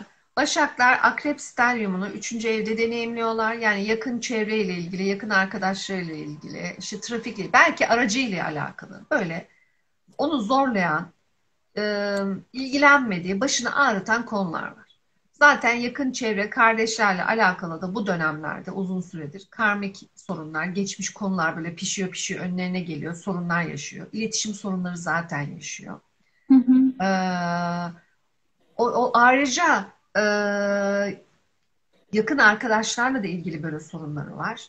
Hı Diyelim ki işte üniversiteye gitmeyen gençler bizi dinliyorsa, işte liseliler, ortaokullar, onların da eğitim hayatıyla alakalı tamamlamadıkları, işte dikkate almadıkları bazı eğitimler olabilir, değil mi? Çözmedikleri konu, hocalarıyla ilgili sorunları olabilir. Ee, Sonra tutulma olması Başaklar için dokuzuncu evde. Şimdi dokuzuncu evdeki tutulma, bir kere bu bahsettiğim lise öğrencileri özellikle üniversite sınavı ile ilgili bir ışık veriyordu. Daha önce kendisi işte ben hukuk okumak istiyorum derken oradaki Uranüsyen bir tutulma belki diyecek ki hayır, ben uluslararası ilişkiler okumak istiyorum. hı. Yani o tutulma kesinlikle üniversite sınavına girecek olan öğrencimizi çok değiştirecek. Önümüzdeki dönem çok farklı kararlar alacak. Daha marjinal düşünecek, daha farklı düşünecek, daha farklı bir bakış açısına sahip olacak ki şimdi gençlerin çok farklı meslekleri var. Bizim dönemimiz gibi değil, benim dönemim gibi değil. Evet, evet. Çok farklı güzel meslekler var. Değerlendirmeleri gerekir. Ayrıca kişiler yurt dışı ile ilgili planlar yapabilir. Akademik eğitimle alakalı planlar yapabilir Başaklar. İşte benim şu eğitimim eksikti. Üzerine şu akademik eğitim ya da bir kurs, değil mi? Şu kursu da ekleyeyim, şu yabancı dili de ekleyeyim gibi konularla haşır neşir olabilirler, isteyebilirler. Ayrıca yabancı ülkelere tatiller planlayabilirler. Hatta oraya gidip orada çalışma düşünebilirler. Bu yabancı ülkede olmak zorunda değil. Başka bir şehir de olabilir. Uzak bir şehir de olabilir. İşte İstanbul'da yaşıyordur. Ankara'yı seçebilir. İşte ne bileyim e, Antalya'yı seçebilir. Daha uzak bir ülkede yapılanmaya gitmek isteyebilir. Hayatıyla alakalı farklı kararlar alabilir uzaklar anlamında. E, Ve tüm bunları yaşarken Mars Retro onun neresinde? Kariyer hayatında. Yani amirleriyle, işte yöneticileriyle, kariyer hayatındaki beklentileriyle ilgili zaten stresli, gergin dönemlerden geçiyor. Hı Beklentileri hı. gerçekleşmemiştir. Üzerinden geçtiği için retro olarak onun stresini yaşıyor, çözüm arıyor, çözmeye çalışıyor. Mesela bu tutulmayla belki uzaklardaki iş teklifi ya da yurt dışı daha çok ona hoşuna gidecek. Belki öyle düşünecek, yani önümüzdeki Hı hı. dönemlerde öyle bir açılım olursa. Onun dışında konu ikinci yarı, ayın ikinci yarısı, yeni ay dördüncü evinde oluyor. Gezegen Stelyum'a dördüncü eve taşınmış olacak. Tamamen bu sefer konsantre olduğu alan ailesi, yuvası, evi, ebeveyn konuları olacak. Ee, O konularla alakalı. Aynı zamanda tabii kariyerle de ilgili güzel bir dönem düşünebilirim ama Mars'ın orada retro olması, gerginlikleri de unutmayalım. Yani orada bir gergin açığı var. Ee, Trafiğe dikkat diyorum komple. Neden? Üçün karşısına geçen bir Uranüs var ve Uranüs'ten bir tutulma. Trafiğe dikkat. Orada çok fazla trafik vurgusu var. Araç kullanıyorlarsa araca dikkat. Araç değiştirebilir bu kişi. Başaklar. Böyle bir şey de Alım düşünebilir. satımı da olabilir belki. Aynen, araç alabilir. Alım satımı da olabilir. Kesinlikle onu da söyleyecektim. Ayrıca bu dördüncü evdeki yeni ay yine ona evle ilgili tadilat yaptırabilir. Mars karşıda olduğu için. Tamirat, elinde olmayan tadilat ve tamirata girebilir. Ev kazalarına dikkat. Araçlarında bir tadilat da olabilir. Onu da yaşayabilirler. Hani araçlarının bakımını yapıp da trafiğe çıkmalarını tavsiye ediyoruz sevgili Kesinlikle. Başaklar. Kesinlikle aynen o şekilde tavsiye ediyoruz. Şimdi sevgili teraziler, Evet. dengeye gelecek misiniz bakalım bu ay? Evet. Benim yükselenim terazi. Evet. Benim Şimdi de terazi. sterlinim var. Sağlam Evet. sterlim var terazide. Terazilere geldik. Teraziler önümüzdeki yıl aydınlanma yaşayacaklar. Başlayacaklar değil mi arkadaşlar? Öncüler. Evet. Terazilerin e, bu akrep stelyumu, güney ay düğümlü. Neden bunu hep başta anlatıyorum? Çünkü bu çok önemli arkadaşlar. Yani Güneş'in, Venüs'ün, Merkür'ün bir arada, bir de güney ay düğümle bir arada olması gerçekten çok önemli. Yani orada dönen konular hayatımızın her alanında etkilediği için gündem geliyor. Yani o gündemler ne? Ya arkasından da bunun tutulma yaşayacağız. O gündemler terazi için örneğin şu ana kadar herkes için saydım. Terazi için de ikinci ev yani kazançları, kazanımları, şu ana kadar elde ettiği gelirler, gelir kaynaklarıyla alakalı geçmiş konularını çözmesi gerekiyor. İşte alamadığı tahsilatlar, alamadığı ödemeler, ee, ya da işiyle ilgili değiştirecek, kariyer planlamasını değiştirecek. Daha önceki iş teklifleri gündeme gelebilir. Daha önce bir yere başvurmuştur, unutmuştur. Onunla ilgili bir şey yaşayabilir. Ayrıca işini bırakıp yine eski işine dönebilir. Yani Güney Ay düğümü olduğu için geçmişle ilgili konuları çok fazla gündem veriyor. Ya da kendi özel işi vardı, bir iş yapıyordu. Sonra dedi ki ben artık bu alandan para kazanmayacağım, başka alana geçti. Sonra bu dönem yine o işe dönebilir. Özellikle bu tutulmalar hep terazileri 2-8 aksından etkilediği için kazançları, kaynakları, gelir kaynaklarıyla ilgili çok fazla gündemler yaşadılar. Arkasından da 8'inde tutulma oluyor. Zaten tutulma enerjisini hep birlikte hissediyoruz haftalardır. 8'indeki tutulma da direkt olarak ortak kazanımlarla ilgili. Yani bir ortaklığı varsa terazinin, ortak gelir kaynaklarıyla alakalı ani fırsatlar, gündemler yaşayacak ya da zorluklar yaşayacak arkadaşlar. Yani ödemelerini takip etmediyse zorluk. İşte sen düzenli vergini ödemediysen değil mi? Sigorta primlerini ödemediysen sana oradan gelebilir. Ayrıca hani diyelim iş ortaklığı yok, evli. Bu sefer eşinin gelirleriyle ilgili konular gündeminde. Eşi işten çıkabilir. Eşinin yeni gelir kaynakları olabilir. Beklediği mirasları varsa mirasla ilgili gelişme yaşayabilir. Evli olmasın. Yine aynı 8. ev konularını düşünelim. Tazminatlar, primler, miras konuları, işte ortak gelir, anne baba vesaire birileriyle alakalı ona hani harçlık veriyorlar işte bir öğrenci diyelim. Yine oralarla alakalı ani fırsatlar olabilir. Beklemediği mesela harçlığı alabilir o ay. Kasım Oh, ayında diyelim. inşallah. Beklemediği bursu alabilir. Özellikle şu aralar eğitim hayatında çocuklara, gençler için burs ne kadar önemli. Biliyorsunuz onlar da yetiştiremiyorlar. Kolay bir de süreçten geçmiyorlar. O anlamda yükselen teraziler 2-8 aksını yani hem kendi kazançları hem işte başka yerlerden gelen kazançlarıyla alakalı bir düzenlemeye gitmeleri gerekiyor. Bu düzenlemeyi yaparlarken de arkadaşlar işte ödemelerine dikkat edecek, kredi borç çekerken dikkat edecek, tahsilatlarına dikkat edecek, yeni iş fırsatlarına dikkat edecek, yeni ortaklığa dikkat edecek şeklinde düşünmemiz gerekiyor. Aynı zamanda 9. evdeki Mars retrosunu yaşıyorlar. Mars retrosu 9. evde işte akademik eğitimler, sosyal medya alanında onu biraz zorlayabilir. Ya da işte terslikler, aksilikler yaşayabilir. Oradaki 9. evdeki Mars sağlık evini kareliyor. Sağlık evinde gezegenleri varsa oradan çok etkilenebilir sağlık anlamında. E, Gündelik işlerle alakalı ona bir yoğunluk verebilir. Eğitimle alakalı özellikle eğitim hayatındaki teraziler çok yoğun zamanlardan geçiyor. 3-9 aksındaki Mars retrosu onları yoruyor. Sakin olsunlar. Bir şey bir daha okusunlar. İşte ne bileyim alışverişte sorun yaşayabilirler. Onların da trafiğe dikkat etmesi lazım bu arada. Unutmayalım. 3-9 aksında bir Mars retrosu var. Trafiğe dikkat ediyoruz. Ee, Tartışma ve gerginliklerden mümkün olduğu kadar uzak durmamız gerekir. Ayrıca ayın ikinci yarısında daha pozitif bir sürece geçeceğimiz için yay da bunu nerede deneyimleyecek?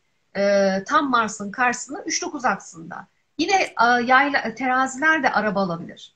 araba fırsatıyla karşılaşabilir, araba yenileyebilir. Ee, istedikleri o eğitimlere kavuşabilirler, ulaşabilirler ama Mars'tan kaynaklı bazı aksilikler olabilir. Onun dışında bu stelyumun komple yay burcuna girmesiyle alakalı hakikaten eğitim anlamında baya fırsatlarla karşılaşabilirler. Bu da güzel. Ayrıca ay tutulması yayları terazilerin direkt olarak kariyer evlerini de etkiliyor. Kariyerle ilgili onlara da gündem veriyor. Bu demek ki para olayını çözecekler ama kariyer fırsatıyla birlikte de para olaylarını çözüyorlar. Yakın çevreyle ilgili güzel gelişmeler yaşayabilirler. Bu şekilde teraziler içinde. Ama sağlığa, trafiğe dikkat. Kolay bir ay olsun diyorum. Hatta kolay bir Hepimiz için. 6 ay olsun diyorum teraziler için. Aynen. Diğer burçlar Hepimiz için. için, tüm burçlar için bunu diliyorum. Sıra akreplerde. Bu Evet, anın karşısında artık bilmiyorum. Şu anda da akrep burçlarının doğum günü. Hepsinin doğum günü kutlu olsun. aynen. Ee, Şimdi başrol oyuncularımızdan diğeri Akrep. Birincisi Boğay'da, diğeri de Akrep arkadaşlar. Bunlar başrol oyuncuları biliyorsunuz. Şimdi Akrep zaten kendiyle ilgili çözemediği her ne varsa uzun süredir bunların üzerine düşünüyor. Bunları çözmeye çalışıyor. İşte ne bileyim ameliyatları olabilir, işte kilosu vardır, onu vermek istiyordur, sağlıklı beslenmeye geçmek istiyordur, stilini, tarzını değiştirmek istiyordur. İlişkileriyle ilgili çözemediği üstü örtülmüş sorunlar vardır ama onlar onun kafasını kurcalıyordur, onları çözmeye çalışıyordur. Arkasından zaten ilişkiler evinde, ortaklık evinde yaşayacağı bu tutulma direkt olarak bunları masaya yatırıyor. Artık o hoşuna gitmeyen ne varsa yükselen akrep ilişkisiyle ilgili onu çözmek istiyor. Birden çözmek istiyor. Ya da kendi bunu çözüme gitmese bile karşısındaki insan o şekil gelecek. Çünkü Uranüs'ten tutulma karşıda oluyor. Karşıdaki insan diyecek ki ben artık seninle geçinemiyorum, ayrılalım. Ya da karşıdaki diyecek ki artık bu ilişkinin adını koyalım, yüzük takalım falan. Yani burada akrepler için ilişkiyle ilgili adı konma durumları var. İş hayatındaki ortaklıkla da ilgili bu aynı şekilde adını konma var. Bu olumlu da olabilir, olumsuz da olabilir. Dediğim gibi ilişkinizin içeriğine bağlı olarak ama hem Güney Ay düğümü birinci evdeyken demek ki çözülmemiş bir konular olduğunu düşünüyorum. Hani bunu olumlu çözerseniz güzel çözmüş ve ileri doğru gitmiş olursunuz. Ama olumsuz da olma ihtimali yüksek. Hani bunu da göz ardı etmeyelim. Çünkü Uranüs'ten bir tutulmadan bahsediyoruz. Aniden karşı tarafın sizi uzaklaşması, işte özgürleşmek istemesi karşı tarafın. Şimdi akrebi de biliyoruz ya hani çaktırmadan her şey onun kontrolünde olacak akreplerin. Kolay evet. değil. Karşısında çünkü Uranüsyen bir transit yaşıyor. O da özgürleşmek istiyor. Özgürlüğün derdinde. Hani buradaki o dengeyi sağlarsanız biraz çözeceksiniz olayları. Mars Retrosu'na bakıyorum. Mars Retrosu da ortak kazanımlar alanında, diğer gelirler alanında, işte evlilerse eş geliri alanında. Belki de eşinizin işiyle ilgili sorunları, işte ne bileyim ortak gelir kaynaklarınızla ilgili sorunlar da ilişkinizi zorluyor. O da olabilir. Yani çünkü evliliklerde ekonomi çok önemli arkadaşlar, değil mi? Doğru, Oradaki o doğru. para sorunu belki o direkt olarak bu 1-7 aksı ilişkinize yansıyacak. Mars Yani Retrosu da bu tetikler veriyor. şöyle hani eğer mutlu bir evlilik yoksa para bardağı taşıran son damla oluyor. Evet, sebep. Aynen, kesinlikle. Arkasından ne dedik? Ayın ikinci yarısı yay olayına geçiyoruz. Şimdi ayın ikinci yarısı para konuları daha çok gündemde. Yeni ay orada oluyor, işte Sterlium oraya geliyor. Ayrıca ortak gelir kaynaklarının karşısında da Mars var değil mi? Mars retromuz var. Hı. Demek ki ayın ilk yarısı ilişki, ortaklık, evlilik üzerine konuşurken ikinci yarısı direkt olarak kazançlar, ortak kazancımız, kazanımlar üzerine konuşacaksınız. Bu Evet. konularda harekete geçeceksiniz. Yine bu tutulma tabii Akrep için de dokuzuncu evi çalıştırmış. Yani yurt dışı uluslararası konularda, akademik eğitimler konularında da gündemleri olabilir. Hı hı. Yani Akrep zaten uzun süredir ilişkileriyle ilgili gündemler yaşıyor. Evliliğiyle ortak. Yani şu ana kadar o bir yere geldi. Onda bir şeyler oluştu. Hı hı. Burada da çözmesi gereken son şeyler. Özellikle 2023'te artık olayı çözmüş olacak. 2023'te artık bunun adı konmuş olacak. O nedenle kendiyle ilgili bir şeyleri tartarak devam etmesi, senaryoların çok değiştiğini gördüğü için de artık üzülmemesi gerekiyor değil mi? Sistem Şey öyle. diyorum, hani başarılı olacaklar ama mesela diyelim ki kariyerlerinde başarılı olacaklar ama evlilikleri başarılarına engel. Boşanıp da yollarına devam edebilirler. Bir de mesela şey, hani boğalarda boşanma istedin ama akrepte de mesela boşanmayı kendileri değil de karşı taraftan gelecek olan talep doğrultusunda bir boşanma olacak. Hani akrep boğa evlilikleri yapanlar için bu tutulma boşanmanın şeysi olabilir. E, boşanmaya sebep olabilir ya da o boşanmanın ilk adımı olabilir. Artık hani bu hayat böyle gitmiyor. Biz ne yapacağız? Diyebilirler. Bu arada ben sorulara şöyle bir bakayım. Emekli teraziler ne yapacak acaba? Emekli terazileri soralım. Neler yapacak? Şöyle bir şey olabilir mesela. Tamam, sizler için unum ve eledim, eleğim astım diye bir şey söz konusu değil. Kendinize yeni kazançlar elde edebilecek yollar bulursunuz. Mesela ne bileyim, nereden mezun oldunuz? Emekli oldunuz. Bankacılıktan.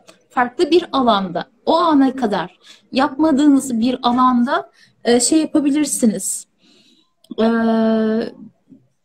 Kazanç elde edecek bir yol bulabilirsiniz. Ya da mesela nedir? Bir hobiniz vardır. O hobinizle artık para elde kazanırsınız. Ya da işte bir bilgi birikiminiz vardır. Ya şey dersiniz, ben şimdiye kadar bu bilgi birikimini, bu bilgiyi biliyorum. Bayağı da biliyorum. Bununla şey yapayım, artık para kazanayım. Meral'cığım, sen gelene kadar sorulara şöyle bir baktım da arkadaşlardan bir tanesi emekli teraziler ne yapsın diye sormuş. Ben şey dedim, hani tamam, emeklilik bir şeyi bitirmiyor. Bilakis devam ettirebiliyorsun. Hani farklı para kazanabilecek yollar bulabilirsin. Fırsatlar karşısına çıkabilir ya da bir bilgi birikimi vardır bir konuda. O bilgi birikimini, eğitimini vererek para kazanabilirler diye Şimdi tavsiyelerde e, bulundum. teraziler için arkadaşlar tekrar bakarsam evet terazilerin zaten ortak gelirlerinde bir tutum oluyor. Hani Evet. para kazanma derken. Yani bir ailecek yaptığınız yatırımlardan bir para kazanma olabilir bu. Yani bekar olsanız da yine hani annenizle, babanızla, ailenizden miras vesaire bunlarla ilgili bir durum var. Yani illa hani kişisel kazançtan bahsetmiyoruz. 8 çalışıyor burada. Yani ortak kazanımlarla ilgili gündemler var. Ayrıca zaten hobi alanından ilgilendiğiniz, sevdiğiniz alandan geçen Satürn'de size hobinizi kazanca çevirme, meslek edindirme fırsatı verecek. Bu da ne zaman verecek? Balığa girdiğinde 2023'te daha fazla bu olacak. Yani hobinizden para kazanma fırsatınız 2023'te daha çok. Bu arada bir düzeltme yapmak istiyorum. Boşanma ile ilgili. Sabit burçlar kolay kolay boşanan burçlar değildir. Tamam mı? Akrep boğa aksı, işte aslan ve kova aksı kolay kolay boşanmayı kabul etmezler arkadaşlar. Onlar hayatlarında bir kere evlilik yapalım, bir kere sürsün derler. Boşandıktan sonra da bir daha evlilik yapmaları zordur. O yüzden hani bu tutulmada evet akrep yükselen akrep 1-7 aksında çok etkileniyor ama boşanma kararı alma ihtimali çok düşük. Hmm. Yine boşanma ihtimali kararı almaları çok düşük. Çünkü bak uzun süredir hayatları test halinde, evlilikleri test halinde ama o boşanma aşamalarına gelmeleri için e, çok dirayetliler. Yani birbirlerini götürebiliyorlar. Çünkü kuvvetli karakterlerden bahsediyoruz. Bir akrep ve boğadan. Onlar o konularda dirayetlidir. Pat diye boşanmaya gelemeyecekler. Uranüsyen özgürleşme verebilir. Şöyle olabilir daha çok ilişkilerinde. İşte sen beni şu alanlarda özgürleştirirsen bu ilişki devam eder şeklinde olabilir. Hmm. Çünkü akrebin Tamam. karşısındaki partner özgürleşmek istiyor. Ha evet Evet. arada dönülmeyecek noktalara gelinmiş bir evlilikse elbette sonuç boşanma olacak. Ama sabitler aklınızda kalsın. Sabit burçlar Evet. boşanmada her zaman en son boşananlardır. Çok geri dururlar, sevmezler. Kolay boşanan kimdir? Değişkenlerdir değil mi? Değişken.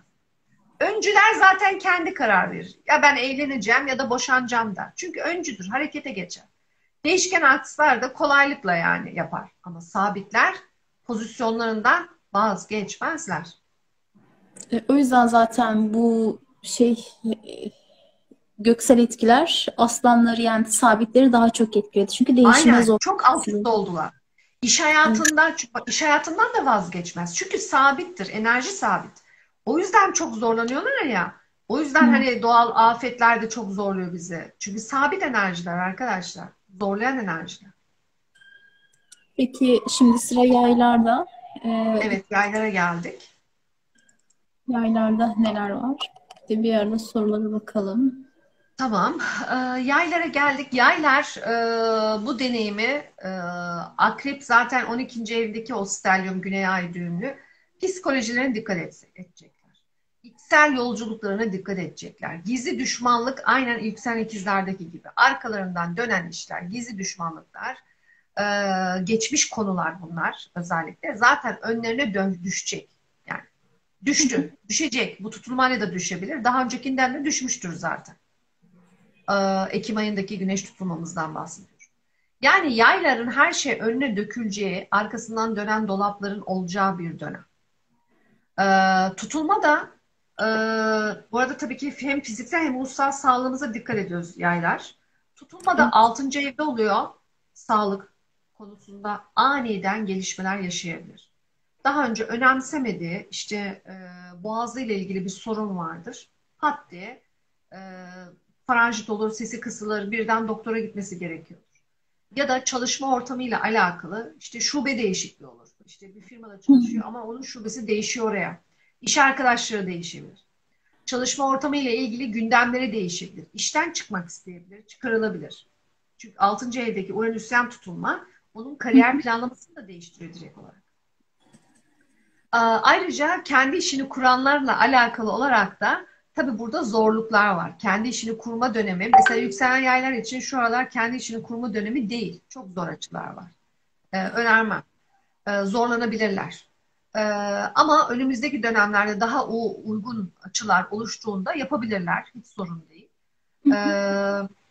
İş ortamında arkadaşlarıyla alakalı bazı sorunlar yaşadıkları için kendileri iş yeri değişikliği ya da şube değişikliği ya da branş, bölüm değişikliği isteyebilirler.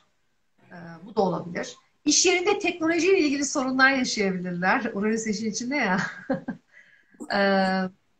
Onun dışında 8. ev mirasla ilgili, işte ortak gelir kaynakları ile ilgili bazı gündemleri var yayların. Mars retrosu da tabii ilişkiler evinde, yani herkesle böyle burun buruna gelmiş tartışma noktasında olabilirler. Ya da kendileri çok sakindir de karşındakiler çok gergindir. Hep böyle gerginler ona gelir şu aralar. Zaten iş hayatında, iş ortamındaki o tutulma da tetikliyor.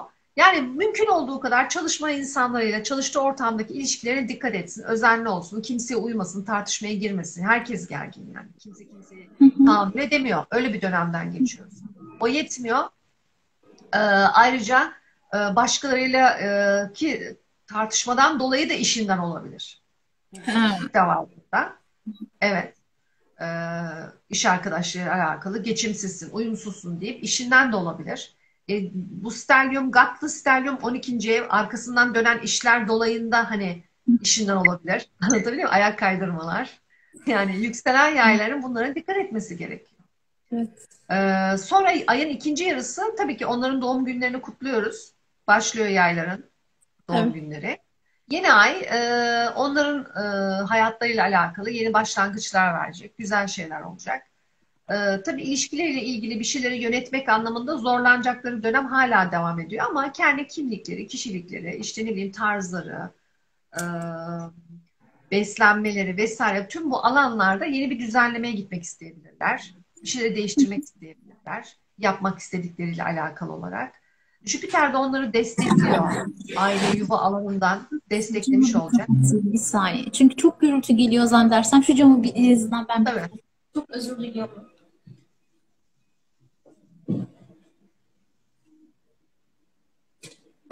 Tabii bu arada yaylar, yükselen yaylar, güneş yaylar ve ay burcu yay olanlar için konuşuyorum. Tüm burçlar için arkadaşlar böyle. Teşekkür ederim. Ee, Ne demek? Yaylar için söyleyeceklerim bu kadar. Sadece çalışma ortamlarına dikkatli hareket ettikleri sürece bir sorun yaşamayacaklar ve sağlık. İkisi bir arada. Geçmiş olsun. Trafiğe yine dikkat edecekler. Aynen. Trafiğe yine dikkat edecekler. Uzun süredir Satürn 3'ten geçiyor değil mi? Araçlarına, trafiğe hep dikkat etmeleri gerekiyor. Unutmayalım. Yayları o zaman şöyle diyelim, arkasındaki dönen dolaplara dikkat etsinler. Çok fazla insanlardan dil dalaşına ya da Gaza gelmesinler. taşına girmesinler. Girmesinler, gaza gelmesinler yani. Hiç yani Mars ikizler retro, kendini ne kadar ifade edebilirsin ki, doğru ifade edemeyeceksin yani. Doğrudur. Yani Şimdi kavgadan duymuyor kimse kimseyi gibi. aynen öyle.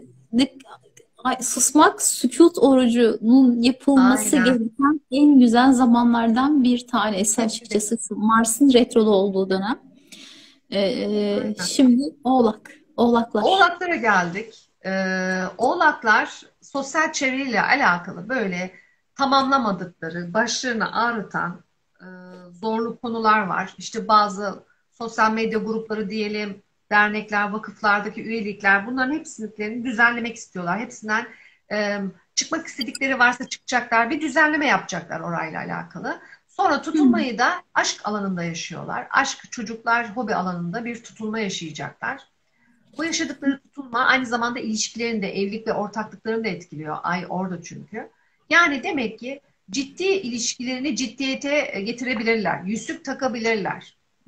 Ee, Eğer aşk yoksa hayatlarında hakikaten onun için yarın bir gün evleneceği insan potansiyeli olan biriyle tanışabilirler. Önümüzdeki 6 İnşallah. aylık dönemden bahsediyorum Yükselen arkadaşlar. olur. İnşallah. Evet, yükselen oğlaklar için çok güzel zamanlar. Yani değerlendirilmeli. Ayrıca aniden tanışabilirler bu kişiyle alakalı, değil mi? Ya da aniden birden normal takılmak bir ilişkisiyken, hani öyle derler ya, takılıyoruz. Öyle bir ilişkiyken birden yüzük takmaya karar verebilirler. Düğüne Hı. kadar götürebilirler ilişkileri. Çünkü 7'de çalışıyor. O nedenle güzel bir gelişme yükselen oğlaklar için. Ama sosyal çevrelerinin aşk hayatlarını ya da ne bileyim ilişkilerini etkilemelerine izin vermesinler. Oradaki her ne sorun varsa onları çözsünler. Onun dışında e, Mars'ta çalışma hayatı alanında retro yapıyor. Sağlıklarına dikkat etmeleri gerekiyor. İş ortamındaki gerginliklere, sorunlara dikkat etmeleri gerekiyor.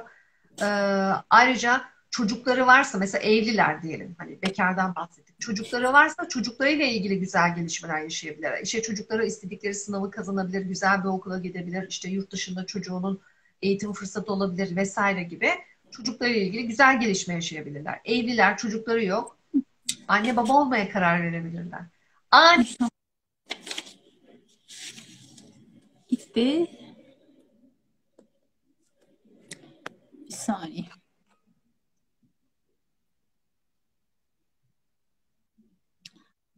Şimdi, ben şimdi evdeydim, tek başımaydım. Evin internetini kullanıyordum. Sanırım eve birileri geldi. İnterneti kullanınca ben çıktım. evet, tamamdır. Şey diyordum, yükselen oğlaklar anne baba olabilirler. Sürpriz bir hamilelik olabilir. Ayın ikinci yarısına gelirsek, ayın ikinci yarısında da yeni ay 12. evde oluyor. İçsel aydınlanma, ruhsal aydınlanma çok güzel. O Sterlium da oraya gelecek. Çok çok güzel. İş hayatıyla alakalı sorunlarını daha iyi göreceği, daha çözeceği bir dönem. Öyle söyleyeyim. Yeni başlangıçlar anlamında. Ama her zaman ne dedik? Hani aynı gün yapmıyoruz. Daha sonraki günler yapıyoruz. Ayrıca e, ruhsal olarak yapmak istedikleri eğitimler, almak istedikleri hangi eğitimler varsa bunlarla alakalı harekete geçmek isteyebilir. O anlamda güzel. Yani tam böyle işte ruhsal yolculuğa yatırım yapılacak zamanlar diyelim. Ayın ikinci yarısı yükselen oğlaklar için. Oğlaklar da zaten kolay zamanlardan geçmiyor, değil mi? Para evinden bir Satürn transiti yaşıyor ki kariyer odaklı bir oğlaktan bahsediyoruz arkadaşlar. Ve bu ay boğa aksı da tabii ki, akrep boğa aksı da tabii ki Satürn'lerini sürekli kareledi. Yani inişli çıkışlı bir hayat, özellikle kariyer odaklı bir oğlaktan bahsettiğimiz için onları zorladı. O nedenle hani bu yeni ay, bu ayın ikinci yarısı, o pozitiflik, olumlu enerjiler onlara çok iyi gelecek. İnşallah. Yükselenim Oğlak. Terazide de bir Satürn'le beraber bir stelyumum var. Bir de Aslan Burcu'yum. Yandım Allah dedim yani şu son 2 sene. Artık Senin ama hayatın gel 2023'te değişecek işte önce olarak. Komple değişecek. hocam inşallah. Ağzınız bal yesin. İnşallah. Aynen. Güzellikle keyifli olsun Arkadaşlar inşallah. kesinlikle bakın, yani geleni güzellikle karşılayın, güzellikle yolculayın. Emin olun hayatınızda her şey çok değişecek. Yani Aynen ben de öyle. öncü bir terazi olarak ben de bekliyorum güzellik. İnşallah. Şimdi 2023. kovalardayız. Evet, Hava burcu. kovalardayız şimdi. Aynen, kova burçlarında. Evet, kova burçları kariyeriyle ilgili kronik çözmediği ne varsa çözmek isteyecek. Tamam mı? Kariyerinde başı ağrıyor. İstemediği şeyler yaşıyor. Evet. İstemediği belki iş ortamında, hani bazen öyle olur ya, mecbur oradasındır, orada çalışması gerekiyorsundur. Ya da sen istemesen de sistem seni oraya yerleştiriyordur. Öyle oluyor çünkü. O şekilde bunlarla ilgili çözüm arıyor kovalar. Uzun süredir çözüm arıyorlar. Arkasından tutulmayı da aile, yuva, ev, ikametgahla alakalı bir alanda yaşayacaklar. Ebeveyn konularında da yaşayacaklar bu tutulmayı. Belki kariyerde bir şeyleri değiştirdikleri için ev değiştirecekler, yer Hı değiştirecekler. hı. Belki işten ayrıldıkları için diyecekler ki artık ben işte İstanbul'da yaşamayacağım, İstanbul'da çalışıyorum. Ailemin yanına gideceğim, işte ne bileyim, atıyorum Ankara'ya tekrar döneceğim gibi. Burada hani işin içinde kariyerinde olduğu, çünkü biz sabit burçtan bahsediyoruz kovadan, değil mi? İşin içinde kariyerinde olduğu, evinde olduğu, işte ilişkilerinin ve kendisinin de olduğu kolay bir zamandan geçmiyor. Onlar da aynı şekilde yoruldu kovalar. Ama bir şeyleri değiştirmek istiyorlar. Bakın arkadaşlar, ev Evet. alma satma olabilir. Evde tadilat olabilir. Hatta evde internetle ilgili, teknolojiyle ilgili ani sorunlar yaşayabilirler. Ayrıca çalışma hayatıyla alakalı da bu tutulma etkiliyor. Çalışma hayatıyla alakalı da bir şeyleri değiştirebilirler. İşte ani kendine iş kurup kapatabilir. Ya da iş ortamını değiştirebilir. Başka bir yere geçebilir. Ki buradaki 10. evdeki Güney Ay düğümünde sayarsam kovaların çoğunda iş yeri değişikliği var. İş değişikliği var yani. O gündemi çok fazla deneyimleyecekler. Ee, Mars'ta beşinci evde retroda. Aşk hayatında da işler iyi gitmiyor. Bazı gerginlikler var, sorunlar var. Çocukla da ilgili, çocuklarıyla da alakalı gerginlikler yaşayabilirler. Mümkün olduğu kadar relax olmaları lazım. Hani bu gerginlikler onları zorluyor. Ayın ikinci yarısı e, sosyal çevreleriyle alakalı gündemler daha çok olacak. Yani Kova'yı bu iş hayatıyla alakalı, evle alakalı, işte ailesiyle alakalı yaşadığı her ne varsa ayın ikinci yarısı sosyal çevre çok kurtarıcı olacak. Sosyal çevresinden yardım alacak bile diyebilirim yani. İlaç gibi İnşallah. geldi ona. Oradan e, belki sosyal çevresinin vasıtasıyla yeni iş kaynakları bulacak. Yeni gelir kaynakları bulacak. Ki yeni gelir kaynakları bulma olasılığı çok yüksek. Ayrıca çocuklarıyla alakalı e, gerginliklere dikkat etmesi gerekiyor. Sosyal çevre çok zamanını alabilir. Çocuğuna da çok zaman ayıramadığı için sorunlar olabilir. Hani burayı dengelemesi gerekiyor biraz. Hatta bu Mars retrosu çocuklarla ilgili çok fazla yoğunluk ve sorun da verebilir, değil mi? Onun dışında e, çocuğu yoktur. Aşk hayatıyla alakalı sorunlar, sosyal çevresi kaynaklı olabilir. Hani oradan Hı. olabilir. Çünkü bazen olabiliyor. Türkiye'de bir de çok oluyor. Gerçi yurt dışında da oluyor ya. Herkes birbir ilişkisine karışır hani. Yani karışmamak gerek aslında, değil mi? Aynen öyle. Bunları Aynen öyle. yaşayabilir yükselen kovalar. Bunları da biraz hani gerilmeden, tartışmadan yönetmeye çalışması gerekir. Bu Sakin arada kalarak. Satürn'ü de tekrar söylemek istiyorum. Satürn de kovaların birinci evinden geçiyor uzun süredir. Onlara kolaylıklar diliyorum. Her zaman için sağlıkları daha önemli. Allah yardımcıları olsun hepsinin de. Kovaları biraz daha böyle sıkıntılı gördüm bu ay. Kolaylıkla olsun, her şey gönüllerince Aynen, olsun. kolaylıkla. Şimdi Geldik, balık. evet, geldik balığımıza, son burcumuza. Balıkta arkadaşlar yurt dışına gitmek istiyordu belki, almak istediği akademik eğitimler vardı. Hep bazı terslikler, aksilikler yaşadı, yapamadı. Şimdi aslında bunların üzerinden geçmek, bunları tamamlamak, bunun içine yabancı dil de koyabilirim, yurt dışına yerleşmek, işte tatile gitmek, hepsini koyabilirim. Ya da uluslararası konuların hepsi, basın, yayın, yazar, değil mi? Hı Ya da hı. sosyal medyada yapmak istediği projeler. Tüm bunlarla Evet. ilgili aslında ilgilenmesi gereken bir dönemden geçiyor. Yani bu Ekim'deki güneş tutulması bunlara zoom yapmıştı. Hı. Şimdi onların üzerinden geçmesi gerekiyor, çözümlemesi gerekiyor. Üzerine çalışıyor olması gerekiyordu bugüne kadar yani. Arkasından sekizindeki tutulma da tamamen üçüncü evde yakın çevre, yakın akraba, kardeşler, komşular, işte trafik, aracı vesaire gibi alanlarla ani gelişmeler. birden komşusu ani taşınma kararı alabilir, şaşırır, üzülür. Ya da ne bileyim kardeşiyle ilgili ani bir gelişme olur değil mi? Bir nişan kararı alır, işte ciddi bir ilişkisi vardır vesaire. Ya da kendi aracıyla alakalı ani trafikte bazı sorunlar yaşayabilir. Bunlara dikkat etmesi Hmm. lazım arkadaşlar. Balığın da trafik olayına çok dikkat etmesi lazım. Evet, Araç alım satımı veriyor. Birden fırsat bulur, aracını alır satar gibi. inşallah. Satar alır gibi ya da gündemler olabilir. Ayrıca balık da yakın çevresinden aşk gündemleri yaşayabilir. Yakın çevresiyle alakalı. e, Hatta aynı mahalleden şimdiye kadar görmediği biriyle karşılaşabilir. Böyle bir şey olabilir. Balıklar da kolay aşık oluyor biliyorsunuz. Kolay Çok aşık olan burçlarımızdan. Evet. Ee, Mars retrosu da dördüncü evde. Yani bu şimdi dördüncü evdeki Mars retrosu aile ilişkileri, ailesi, yuvası, eviyle ilgili sorunlara sebebiyet verebiliyor. Mesela evde tadilatla ilgili ev kazaları falan bunları çok verebilir. Biraz bunlara dikkat etmesi lazım. Şimdi balık olduğu için Mars'tan da kareleniyor tabii. Hı hı. Yani evde daha özenli olsun, hızlı hızlı hareket etmesin. Çünkü oraya buraya çarpacak, kendini yaralayacak falan böyle. En çok da ev kazaları olurmuş zaten. Ev kazaları çok ilginç. Yani insanın aklına gelmeyen kazalar oluyor evde. Çok dikkat etmesi gerekir. Evet. Onun dışında kariyer ilişkilerinde de bazı gerginlikler yaşayabilir Mars'tan kaynaklı. Tabii balıklar da 12. evde Satürn'ü deneyimledikleri için aslında ben yükselen balıkların çoğunun depresyonla yüz yüze kaldığını düşünüyorum. İçsel yolculuklarında çok zorlandıklarını düşünüyorum. Satürn'ün 12. evde depresyona sokmasına size izin vermeyin. Mümkün olduğu kadar her gün 1.000 tane yağ rezzak çekin. Satürn esması yağ rezzaktır. Biraz lütfen rahatlayın. Ee, Sonra birinci evden geçecek. O zaman da yine depresyon riskiniz olacak. Yani içsel ruhsal sağlığımıza özen gösterelim. Satürn 12. ev Topraklanma orada. yakın en azından. Topraklanma Aynen. yakın. Onun dışında ayın ikinci yarısı ne dedik? Yay konsepti çok önemli. Yay enerjisi çok önemli. Ne oluyor?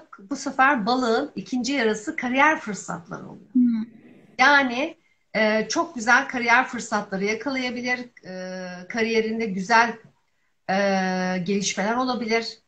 Ayrıca Mars'ın da karşısında olması onun o fırsatı görüyordur, harekete geçmek istiyordur, sorun yaşıyordur, mücadelesini versin, o fırsatı kaçırmayabilir. Yani o istediği fırsatı yakalaması çok daha yüksek. Ama mücadele istiyor Mars orada değil mi? Sakin bir mücadele istiyor.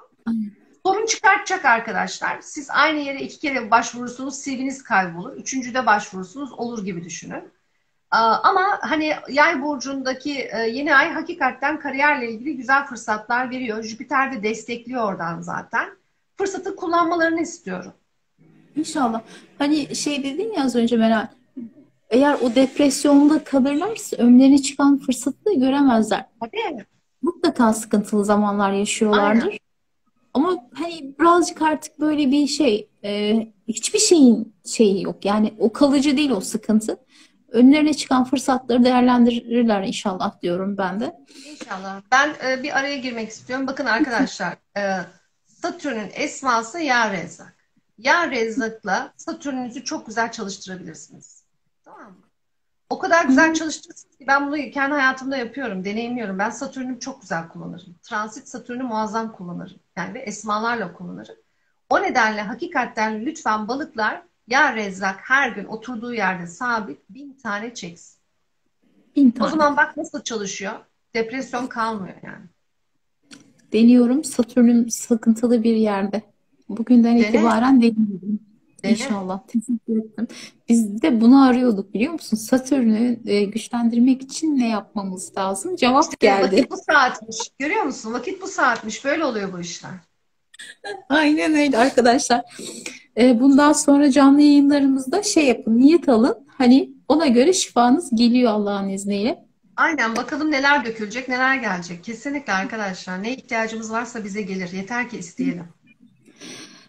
Meral'cığım sorular var. Ben soruları Tamam. şuradan hani bakayım Aha. tekrar. Bir de ben şöyle bir şey hani sesli düşünüyorum. Senin onayına sunuyorum sadece. Affetme meditasyonu yapalım mı şimdi yoksa daha sonra mı yaparız?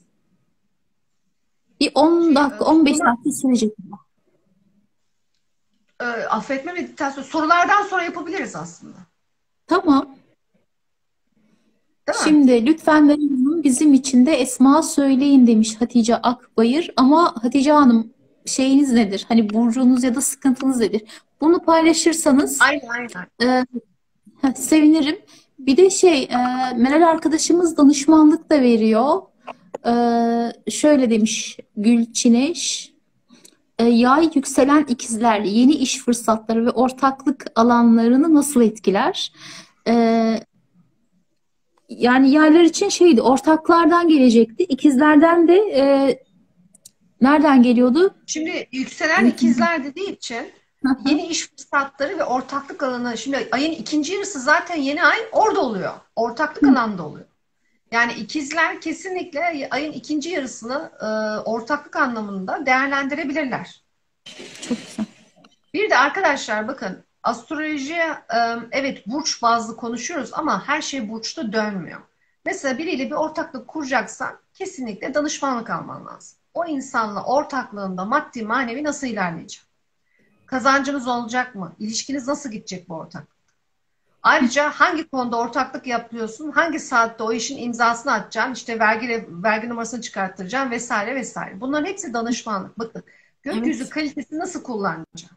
Bunları dikkate almanız lazım. Tamam ortaklık için evet yükselen ikizleri güzel de ortağınla ilişkin dönmüyor.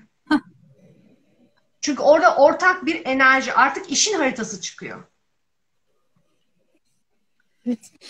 Hatice Hanım cevap vermiş. Güneşi Aslanım, yükseleni Kovayım ve gerçekten çok zor günlerden geçiyorum Yükselen demiş. kovaysa fix yani rezzak. Rezzak okuyor kova. Satürn.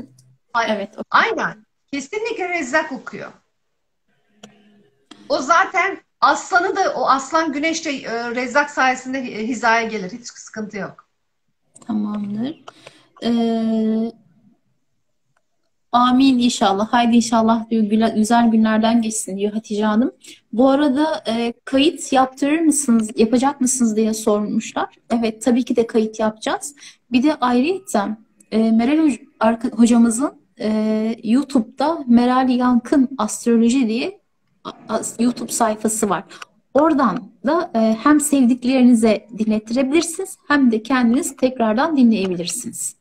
YouTube kanalımın adı Meral Astroloji arkadaşlar. Astrolojinin başına Meral'in ilk üç harfini koyuyorsunuz. M-E-R, Meral Astroloji. Tamam. Evet, evet. Bir sorumuz Twitter'dan da takip ederlerse sevinirim. Bir arkadaşımız sağlık durumuyla alakalı bilgi istemiş, doğum tarihini vermiş ama biz paylaşayım mı ister misin yoksa hani bunu sana özel olarak danışmanlık olarak mı sorsun? Çünkü Yani kendisine bağlı. Şimdi sağlık ama hani ne sağlık? Hani buradan da bunu nasıl şey yapabiliriz? sağlık Yazmış. durumuna bakar 4 mısın hocam? Haziran 1986 saat 14 demiş. Nasıl bir sağlık konusu var acaba? Ameliyat mı oldu? Ne oldu?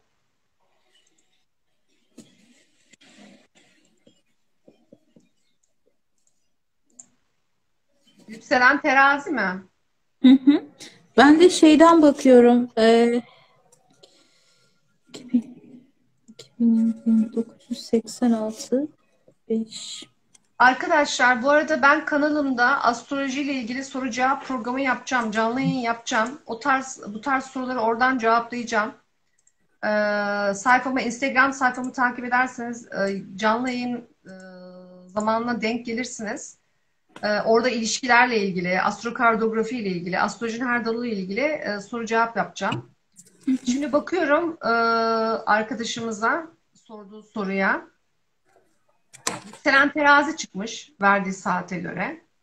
Sağlık evinde Jüpiter var. Zaten Jüpiter olayı büyütmüş sağlıkla ilgili sorunları. Neptün orada var. Sağlığı ile ilgili önünü görememiş. Ani sağlık gündemleri yaşamış, değil mi? Hormon, ödem, suyla ilgili, ciğerlerle ilgili vesaire ilgili bir sağlık konusu var burada.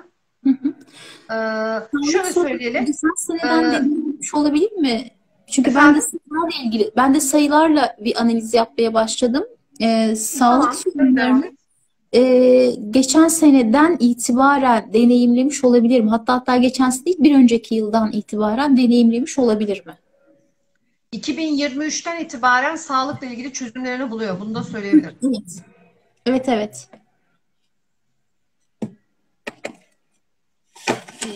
İki sene öncesinden böyle sağlıkla alakalı bir sorun yaşıyor ama e, şu anda bunun için hani kendine yeni bir dönem oluşturmuş. Artık bu problem neyse onunla yaşamayı kabul edip yeni bir başlangıç yapmaya niyet etmiş diyebiliriz. Şimdi evet hocam demiş. Tamam. Şimdi arkadaşlar doğum tarihinizi veriyorsunuz. Hani hocamızdan analiz istiyorsunuz ama kendisinin de açıkladığı gibi şeyde sayfasında, Instagram sayfasında bir soru cevap yapacak inşallah. Bunları orada soralım. Olur mu? Şimdi yorumları açayım. Bakalım yorumlarda herhangi bir şey var mı? Hem de hocamız kendisi de danışmanlık da yapıyor. Danışmanlık daha geniş bir analiz. Burada söylenilen hani iki üç kelimeyle değil. Ee, Mümkün mertebe ben hocamızdan analiz almanızı isterim. Yani danışmanlık almanızı isterim. Evet arkadaşlar, bu arada benim Facebook'ta bir grubum var, İlişkiler Astrolojisiyle adı altında. Orada da mesela sorular soruluyor. Ben paylaşıyorum. Orada öğrenci astrologlar da var. Fırsatı bulan yorum yapıyor Facebook'ta. Ama her zaman söylüyorum. Ben de fırsat bulunca birkaç cümle yorum yapıyorum. Ama her zaman söylüyorum. Yani bizim burada size ayaküstü verdiğimiz cevaplar aslında koskoca bilginin, e, detaylı bilginin ufacık birkaç cümlesi. Yani kalkıp da özellikle orada işte boşanma ile ilgili gibi sorular soruyorlar. Ben kalkıp bir iki kelimeyle boşanma ile ilgili ya da ne bileyim evlilikle ilgili, evleneceklerle ilgili yorum yapamam ki. Çünkü Aynen. sadece bir haritadan ibaret değildir mesela ilişkiler astrolojisi. Ben orada 4-5 tane haritadan bakarak o yorumu, o düşünceyi, o analizi çıkarabilirim. Şimdi yine aynı şekilde az önce arkadaşımızın sağlığına ilgili baktık. Bak farkındaysanız bir iki cümle söyleyebildik. Yani bunları lütfen dikkate alın. O nedenle genelde biz hep danışmanlığa yönlendiriyoruz gelenleri. Ama detaylı hani bu iş artık hakikaten ben bu konuyu çözmek istiyorum, daha bilinçli yaklaşmak istiyorsam danışmanlık alırım. Ama hani sadece şu benim için bir kelime yeterlidir diyorsanız ki o bir kelime bir kelimedir, o kadardır. Çok da fazla hani size arka planda bir şey vermeyebilir. Hani bunları dikkate almanızı istiyoruz. Çünkü astroloji gerçekten öyle bir kelimelik analiz değil. Hı, onu diyecektim ben de. Asla hani bir iki kelime de zaten yetmeyecek. Eğer gerçekten yaşamınızın değişip dönüşmesine niyet etmişseniz, çok ciddi anlamda rahatsızlıklar deneyimliyorsanız, danışmanlık almak daha iyi. Hani mesela bir yerimiz ağrıdığında ilk başta bir bakarız dolapta ilaç var mı diye ama geçmediğinde doktora gideriz. İşte danışmanlık da aslında bu şekilde. Biz burada size bir ufak bir ilaç sunuyoruz ama doktor danışmanlıkta hani şifa danışmanlıkta inşallah. Hani bunda para alıp para için vesaire şöyle her şeyin bir bedeli var. Kaç tane eğitim aldın Meral? Ne kadar zamanını harcadın bunun için? Ya hani bunun için yoksa emeğin bedeli için yoksa başka herhangi bir şey değil. Mesela ben kendi hani sayı analizinden biliyorum. Çok maddi durumu hani yetmeyenlere bedava baktığımı biliyorum. Yani o hayır kazanmak için. O yüzden ben danışmanlıkları tavsiye ediyorum. Bu arada meditasyon yapalım mı arkadaşlar? Hani Meral arkadaşım onay verdi ama sizler ne dersiniz? Bir affetme çalışması yapalım mı? Çünkü hani bu dolunaylar vesaireler kendimizle olan kavgamızdan aslında birazcık da. Ee, Bir araya gireceğim. Neydi? Akrep dedik. Güney ay düğümü, orada stelyum var dedik. Bırakmamız gerekenleri bırakmakla ilgili, özgürleşmekle ilgili affetmek işte. Meditasyon çok güzel olabilir. hı hı. Ben numeroloji değil, Engin Avcı sayı analiziyle sayıların sırlarıyla analiz yapıyorum. Güzel de sonuçlar alıyor Allah'ın izniyle. Alma verme dengesi en iyisi, evet. Şimdi e, meditasyon yapalım diyenlerden şöyle bir ok alayım ki hani benim de içim rahat etsin. Bir de arkadaşlarına da tavsiye ederlerse sevinirim. Bu arada da Meral'e birazcık dinlenme payı verelim çünkü Meral'i çok yorduk. Rica ederim. Emeklerine sağlık Meral. Her zaman diyorum çok ama çok teşekkür ederim. Evet, Kanalımızı renklendiriyorsun, şeref veriyorsun. ne demek? Ben teşekkür ederim. Severek geliyorum buraya. Tamam. Her zaman her daim kapım her zaman açık sana. Bu arada 2023'ten sonra yeni projeler var. Şöyle bir Aralık 15'inden Ocak 15'ine kadar yayınlara ara vereceğim, paylaşımlara da ara vereceğim. Çünkü benim böyle hem zihinsel hem bedensel hem de enerjisel olarak bir detoksa ihtiyacım var. O yüzden şimdiden duyurusunu yapayım dedim. Eğitimlerle inşallah tekrar birlikte olacağız. Peki o zaman ben başlıyorum diyorum. Bismillahirrahmanirrahim. Şifa olsun inşallah sadrınıza, her ne sıkıntınız varsa ona şifa olsun diyorum. E, Şimdi ayakta olanlar için oturmalarını rica edeceğim ve sırtlarını oturdukları koltuğun, kanepenin ya da sandalyenin yaslamalarını istiyorum. Gözler kapalı. Önce sizleri rahatsız edebilecek olan gürültüleri engellemenizi istiyorum. Telefonunuz hani varsa onu bir sesini kısmanızı, ondan sonra vesaire bu gibi şeyleri kapatın. Gözler kapalı, sırtınız koltuğa dayalı bir şekilde derin bir nefes alın ve verin. Derin bir nefes al ve ver. Her nefes alıp verişinde Yaradan'ın o ilahi nurunu içine çektiğini hisset. Ve o nur seni tepe çakrandan ayaklarının ucuna kadar yıkadığını hisset. Derin bir nefes al ve ver. Şimdi gözlerin kapalı ve karşında bir aynanın var olduğunu hisset. O aynada kendine bakıyorsun. İyice bak kendine. Sonra gözlerinin içine iyice bak. Bak bakalım kendin misin? Kendine odaklanabiliyor musun? Aynada gördüğün, yargıladığın biri mi yoksa? Annen, baban ya da başka biri. Yoksa o baktığın gözlerde gördüğün yorgun, mutsuz, sevilmemiş, hakkını yediren birini mi görüyorsun? Eğer daha önce kendinle affetme çalışması, şifalandırma çalışması yapmadıysan gözlerindeki ışıltıyı göremezsin. İçindeki o kıpır kıpır çocuğu göremezsin. Yaradan'ın nurunu, Yaradan'ın sende misafir olduğunu göremezsin. İşte şimdi kendinle helalleşme vakti. Aynada gözlerinin içine bak. Ve benim söylediklerimi tekrar et. Tekrar nefes al ve ver.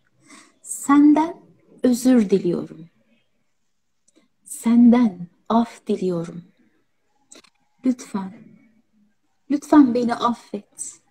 Derin bir nefes al ve yavaşça ver. Doğduğum günden bugüne her nerede hakkımı yedirdiysem, her nerede sustuysam, donup kaldıysam, sesimi çıkaramadıysam, kendimi yeterince ifade edemediysem, hakkımı koruyamadıysam, hakkımı arayamadıysam, her nerede utandıysam ve sözlerimi söyleyemediysem ve her nerede korktum, sindim, kaldıysam, her nerede çaresizsem ve o duruma müdahale edemediysem, nerede kaynaklarımı başkalarına kaptırdıysam, Allah'ım tüm bu durumlar için ben kendimi affediyorum. Hakkımı ben kendimi helal ediyorum. Söylenmeyi ve şikayet etmeyi bırakıyorum. Kendimi bağışlıyorum, affediyorum. Kendime yaptıklarımı hazmediyorum ve kendi kendime hakkımı helal ediyorum. Ve bugün kendime bir söz veriyorum. Bundan böyle kendimi ertelemekten vazgeçiyorum. Bundan böyle kendimi ikinci plana atmaktan vazgeçiyorum. Bundan böyle başkalarına harcadığım kaynakları dengeli bir şekilde kendime de kullanabilmeye niyet ediyorum. Başkası için iyi olanı hak ettiklerine inandığım gibi ben de iyi olanı hak ettiğime inanıyorum. Derin bir nefes al ve ver. Tekrar derin bir nefes daha al ve ver. Şimdi avuçlarını içini birbirine sürt. Her ikisi birbirine gelecek şekilde kalp hizana getir ve sürt, sürt, sürt, sürt. Avuçların içi iyice ısınana kadar sürt, sürt, sürt, sürt. Sonra sağ elini sol omzuna, sol elini de sağ omzuna koy.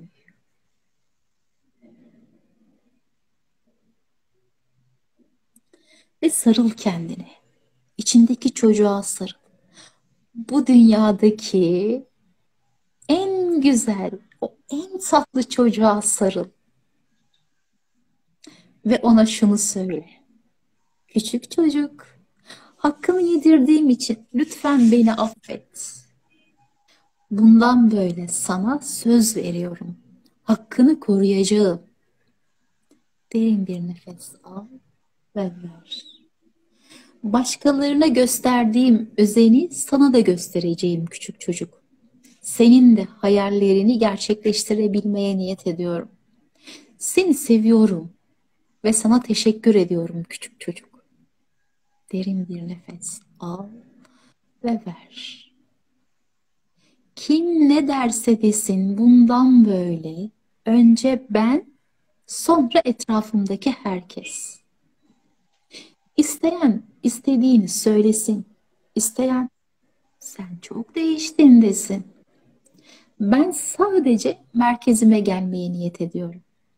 Eskiden sencildik, şimdi bizcil oldum. İzin verin biraz da kendime vakit ayırayım. İzin verin biraz da kendim için bir şeyler yapayım.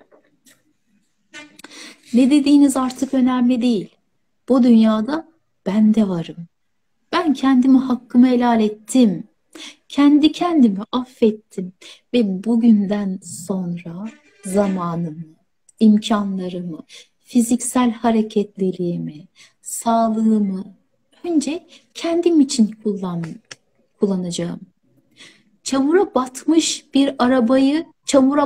bir araba çekemez. Ben düze çıkmalıyım ki herkese, insanlığa faydam olsun. Bugünden itibaren Allah'ım bildiğim ve bilmediğim her türlü helal kaynaktan bolluk ve bereketini bana her zaman gönder. Ve bunu fark edebileyim. Buna izinli olabileyim. Bu bolluk ve bereket öyle bir taşsın ki etrafımdakiler ile de paylaşmaya hazırım. Ama bundan böyle önce ben. Hayatımın merkezinde önce ben varım. Sonra sevdiklerim. Sevgim hiç azalmamak ve kesilmemek üzere artıyor ve sevgim mütemadiyen devam ediyor. Hatta içimdeki kendim olan boş sürahiyi doldurup ben kendimi ne kadar çok seversem etrafımdaki insanlara o kadar faydam olur. Kendim ile barış içindeyim. Bedenim ile barış içindeyim. Aklım, ruhumla uyum içinde. Yaşadığım dünya ile barış içindeyim. Kim ne yaparsa yapsın, bu onların kendi dünyalarındaki, kendi yaşamlarındakidir. Ben hepsini affettim. Kendimi de affettim. Şükürler olsun, hamdolsun. Derin nefes Al ve ver. Tekrar bir nefes daha al ve ver. Bir kez daha nefes al ve ver. Şimdi yavaşça gözlerini açabilirsin. Şifa olsun. Herkese şifa olsun. Çok güzeldi. Şifa Yalnız olsun. sen ben dedikçe Tamam. aklıma sürekli Koç Kuzey Ay düğümü geldi. 2023. Allah yardımcıları olsun. Hepimizin Allah yardımcısı olsun. Hepimiz ben diyeceğiz zaten 2023'te. Evet, evet, evet. Şifa olsun diyorum. Ne diyeyim? Aynen. Ne diyeyim? Ee, Böyle. Var mıdır Meral'cığım bir söyleyeceğin, eklemek istediğin? Herkese mutlu, sağlıklı, önce sağlıklı, arkasından mutlu, başarılı bir Kasım ayı diliyorum. Gökyüzünü, gezegenleri arkadaşlar bizi yönetmiyor. Bizim onları yönetme irademiz, gücümüz var. Allah insanlara böyle bir güç vermiş, bunu unutmuyoruz değil mi? Bu şekilde hareket edersek zaten emin olun kolaylıkla geçecek. Her şey kolaylıkla geçecek, güzellikle geçecek. Yanında da Şifa güzellik de olsun. koy. Bu arada Aynen. Güliz de geldi. Meditasyona yetiştim diyor. Meditasyon içinde ben böyle imkan tanıdığı için ben çok teşekkür ederim. Güzel dönüşler oldu. Şifa olsun herkese inşallah. Sadrına şifa olsun. Rica ederim. Ne demek?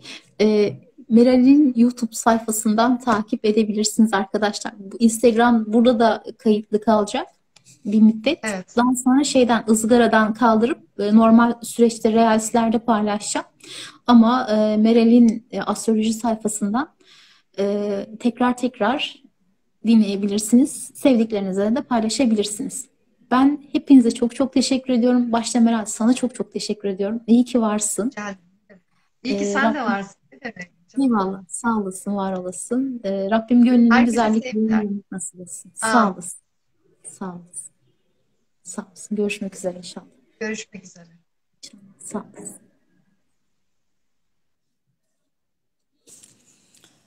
Arkadaşlar hepinize çok ama çok teşekkür ediyorum. Ee, Gönlünüze sağlık, ayağınıza sağlık. Bu arada astroloji eğitimimize de bekliyoruz. Hani dediğim gibi 4 eğitim bir eğitim fiyatına kaçırmayın bence. Sevgiler diliyorum hepinize. O benden selam söyleyin Fadime Hanım. Tanışırız kendisiyle. Benden selamımı iletin Engin hocama da. Görüşmek dileğiyle diyorum hepinize. Teşekkür ederim. Sizlerle birlikte güzel oldu. Allah'a emanet olun. Hayırlı günler olsun. Çok sağ olun.